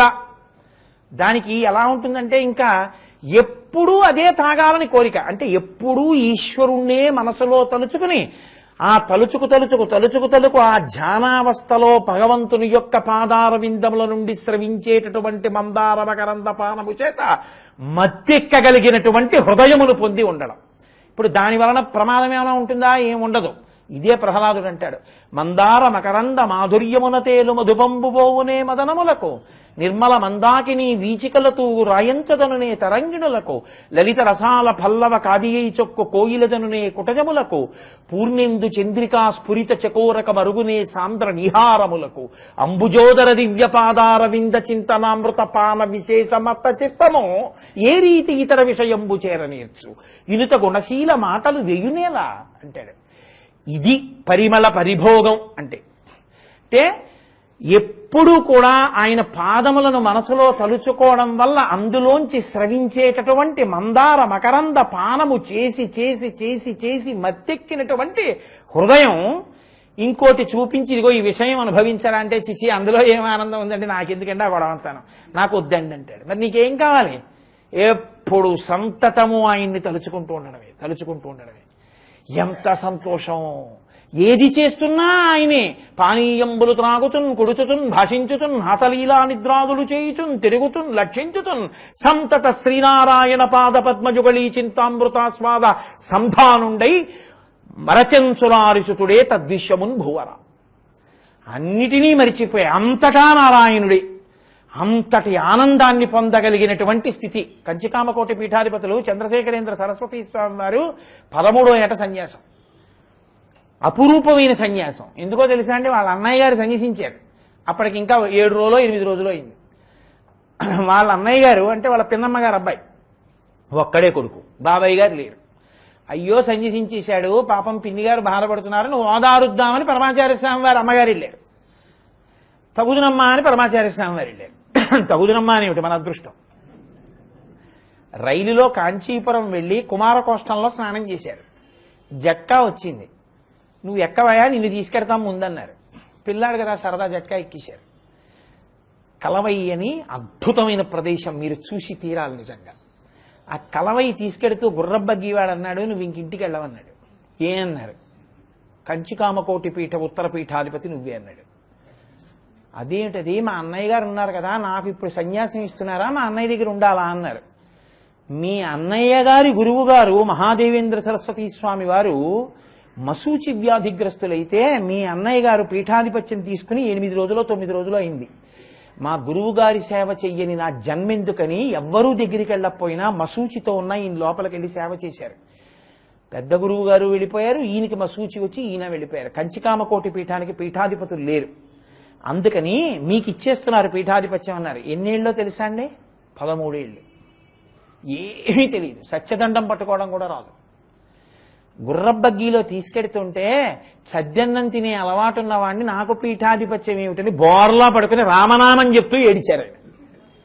కలవై ఇప్పటికీ చూసి తీరాలి. నేను మొన్న నా కలవై వెళ్ళి స్తంభీభూతుండైపోయాను. ఆ కలవై 2 గురువుల సమాధుల మధ్యలో నించోపెట్టి పీఠాధిపత్యం ఇచ్చేశారు. అసలు చంద్రమౌళీశ్వరారాధన చేయడం కూడా రాదు, సంస్కృతం రాదు. అలా కూర్చుంటే ఈ పిల్లాడు వీడికేం వచ్చి ఆయన ఎదురుగుండానే ఇంటి జంబులు ఎత్తుకుపోయేవారు. ఆయనే చెప్పారు ఒకసారి. అలాంటి స్థితిలో మహానుభావుడు శివారాధన చేశారు. ఎటువంటి శివారాధనో తెలుసా అండి? మీరు చూడాలి. వరదరాజస్వామి వారి దేవస్థానానికి కూతవేటు దూరంలో ఉంటుంది శివాస్థానమని అద్భుతమైనటువంటి క్షేత్రం. అక్కడ ఉన్నటువంటి నదికి వరదలు వచ్చినప్పుడు పరమశివుడు మళ్ళీ బ్రహ్మగారిని అనుగ్రహించినటువంటి శివలింగం ఉంటుంది అక్కడ. అక్కడ ఒక పర్ణశాల వేసుకుని తపస్సు చేశారు ఆయన. అక్కడ శివానుగ్రహం కలిగింది మహానుభావుడికి. కలిగి 100 సంవత్సరములు పీఠాధిపత్యం, 100 ఏళ్ళు ఆయన శరీరంతో ఉన్నారు. అటువంటి సన్యాసి, అటువంటి పీఠాధిపతి ఇంకా లోకంలో లేరు అని కీర్తింపబడ్డారు. అంతటి మహాపురుషుడయ్యారు. ఇందువల్ల ఒక్కటే, కేవలం తపస్సులో ఎప్పుడూ పరమేశ్వర పాదార విందముల నుండి స్రవించేటటువంటి మందార మకరంద పానము చేత మత్తెక్కి ఉండేవారు. ఆయన నోటి వెంట ఒక మాట అంటే అయిపోవలసిందే, అంతే. అది ఈశ్వర వాక్కు. ఒక్క మాట ఆయన నోటి వెంట వచ్చిందా అయిపోతుంది అంతే. అయ్యా మా అమ్మాయి పెళ్లికి డబ్బు లేదు, 50,000 కావాలి, అంతే. కూర్చో. అరగంట అయింది, ఏమీ మాట్లాడరు, కళ్ళు మూసుకుని ధ్యానం చేస్తుంటారు. అయ్యా అరగంట అయింది, నేను ఉండనా వెళ్ళిపోనా? కూర్చో. ఇంకొక 10 నిమిషాలు అయింది, అయ్యా ఇలా వెళ్ళిపోతూ వెళ్ళిపోతూ మిమ్మల్ని చూడ్డానికి వచ్చాను, నేను ఫలానా ఊళ్ళో జమీందారిని, పీఠానికి ఇద్దామని వచ్చాను, 50,000 అక్కడ పెట్టాడు ఒక ఆయన. ఆయన నవ్వు నవ్విలా అన్నారు. ఆయన లేచి వెళ్ళిపోయారు. సత్యదండంతో ఇలా తోశారు, తీసుకెళ్ళిపోయారు. ఎన్ని పర్యాయాలో తెలుసా అండి? ఒక మాట కాదు. వారి నోటితో అంటే అయిపోవలసిందే. అపరశివావతారం అయ్యారు మహానుభావుడు. అది ఒకనాడు అనుభవించి అబ్బా చాలే ధ్యానం చేశాననిపించేది కాదు. ఎంత చేసినా తనివి తీరేది కాదు. ఎంత అనుభవించిన ఆనందం మిమ్మల్ని పాడు చేసేది కాదు. మీరు ఎంత ధ్యానం చేసి ఎంత ఈశ్వర పాదముల నుండి స్రవించేటటువంటి మందార మకరందమును తాగుతూ ఉంటారో, అది మందార మకరందాన్ని దివ్యధునిగా చెప్పేశారుగా, అందుకని పరిమళం అంటే వాసన, సువాసన. ఎంత పీలుస్తున్నారో, ఎంత అనుభవిస్తున్నారో అంత ఆనందం పొందుతూ స్తంభీభూతులై అంత సంతోషాన్ని పొందుతూ సచ్చిదానందమును పొందుతారది. సచ్చిదానందం అంటే సత్ చిత్ ఆనందము. అది సంతోషము కాదు, ఆనందము. ఆనందములకు హద్దులున్నాయి. ఆ హద్దుల్లో చిట్ట చివరిది బ్రహ్మానందం. కాబట్టి ఆ బ్రహ్మానందమును పొందుతారది. సత్ చిత్ ఆనందము. సత్ అంటే ఎప్పుడూ ఉండేది. ఎప్పుడూ ఉండే పదార్థం పరమేశ్వరుడు ఒక్కడే. ఆయనని చిత్ ఇక్కడ మీరు తెలుసుకుని ఆనందంతో మీరు కూడా శివస్వరూపులై, మీరు విష్ణుస్వరూపులై, మీరు ఈశ్వరుడైపోయి తత్వమసి మహావాక్యమైపోయి మీరు ఆనందంతో జడీభూతులై అలా నిలబడిపోయేటటువంటి స్థితిని పొందడం. కదా వా త్వాం దృష్ట్వా గిరిశతవ భవ్యాంఘ్రియుగళం గృహీస్త్వా హస్తాభ్యాం చిరసి నయనే వక్షసి వహన్ అంటారు శంకర భగవత్పాదులు. అలా ధ్యానము చేయగలిగినటువంటి స్థితిని పొందడం నేనెప్పుడో, అలా నమస్కరించేది ఎప్పుడో అంటారు శంకర భగవత్పాదులు. అంతేగాని బాహ్యంలో దొంగ నమస్కారాలు కాదరా. ఇలా ఎప్పుడైనా చేస్తావా? ఇలా చేసిన రోజు ఒకటి ఉంటే నీ జన్మ ధన్యమైపోయినట్టే. అది చెయ్యకపోతే మనుష్య జన్మ ఎత్తిన నిరుపయోగం అయిపోయినట్టే. దీనికి ప్రయత్నం చెయ్యి. కాబట్టి దివ్య ధునీమకరందే పరిమళ పరిభోగ సచ్చిదానందే శ్రీపతి పదార విందే భవ భయ ఖేద చిదే వందే. దాన్ని బాగా అర్థమయ్యేటట్టు రేపు చెప్తాను, ఎందుకంటే పావుగంటలో అయ్యేది కాదు. ప్రారంభం ఏమిటంటే 5వ రోజు వస్తుంది, 2 శ్లోకాలు అవ్వలేదు, ఆదివారం నాడు నేను వెళ్ళిపోవాలి, ఇది అవుతుందా అని. అయిపోతుంది, ఏం పర్వాలేదు, భగవానుడు ఉన్నాడు. కాబట్టి మనం ఒక్కసారి స్తోత్రాన్నంతటినీ చదివి పూర్తి చేద్దాం. మళ్ళీ రేపు ఉదయం శ్రీకాళహస్తీశ్వర శతకాన్ని చెప్పుకుందాం. అవినయం అపనయ విష్ణో భూతదయాం అనేటప్పటికీ కంగారు పడిపోకండి. దమయ మనః శమయ విషయ మృగతృష్ణాం భూతదయాం విస్తారయ తారయ సంసార సాగరతః దివ్యధునీ మకరందే పరిమళ పరిభోగ సచ్చిదానందే శ్రీపతి పదార విందే భవ భయ ఖేద చిదే వందే సత్యపి భేదాపగమేనాథ తవాహం నమామకీనస్త్వం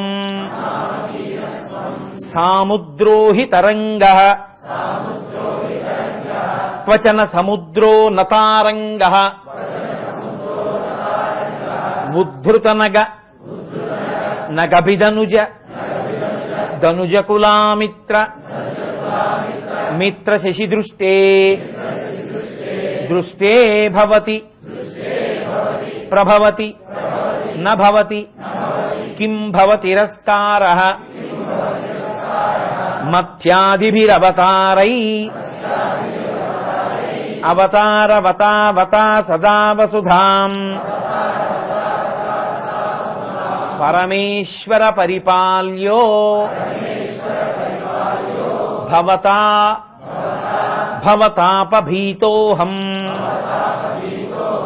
దామోదర గుణమందిర సుందర వదన రవింద గోవింద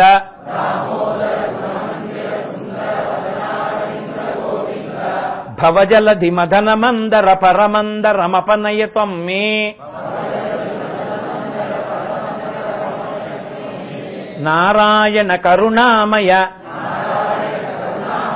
శరణం కరవాణి తావకౌ చరణౌ इति षट्पदी मदीये वदन सरोजे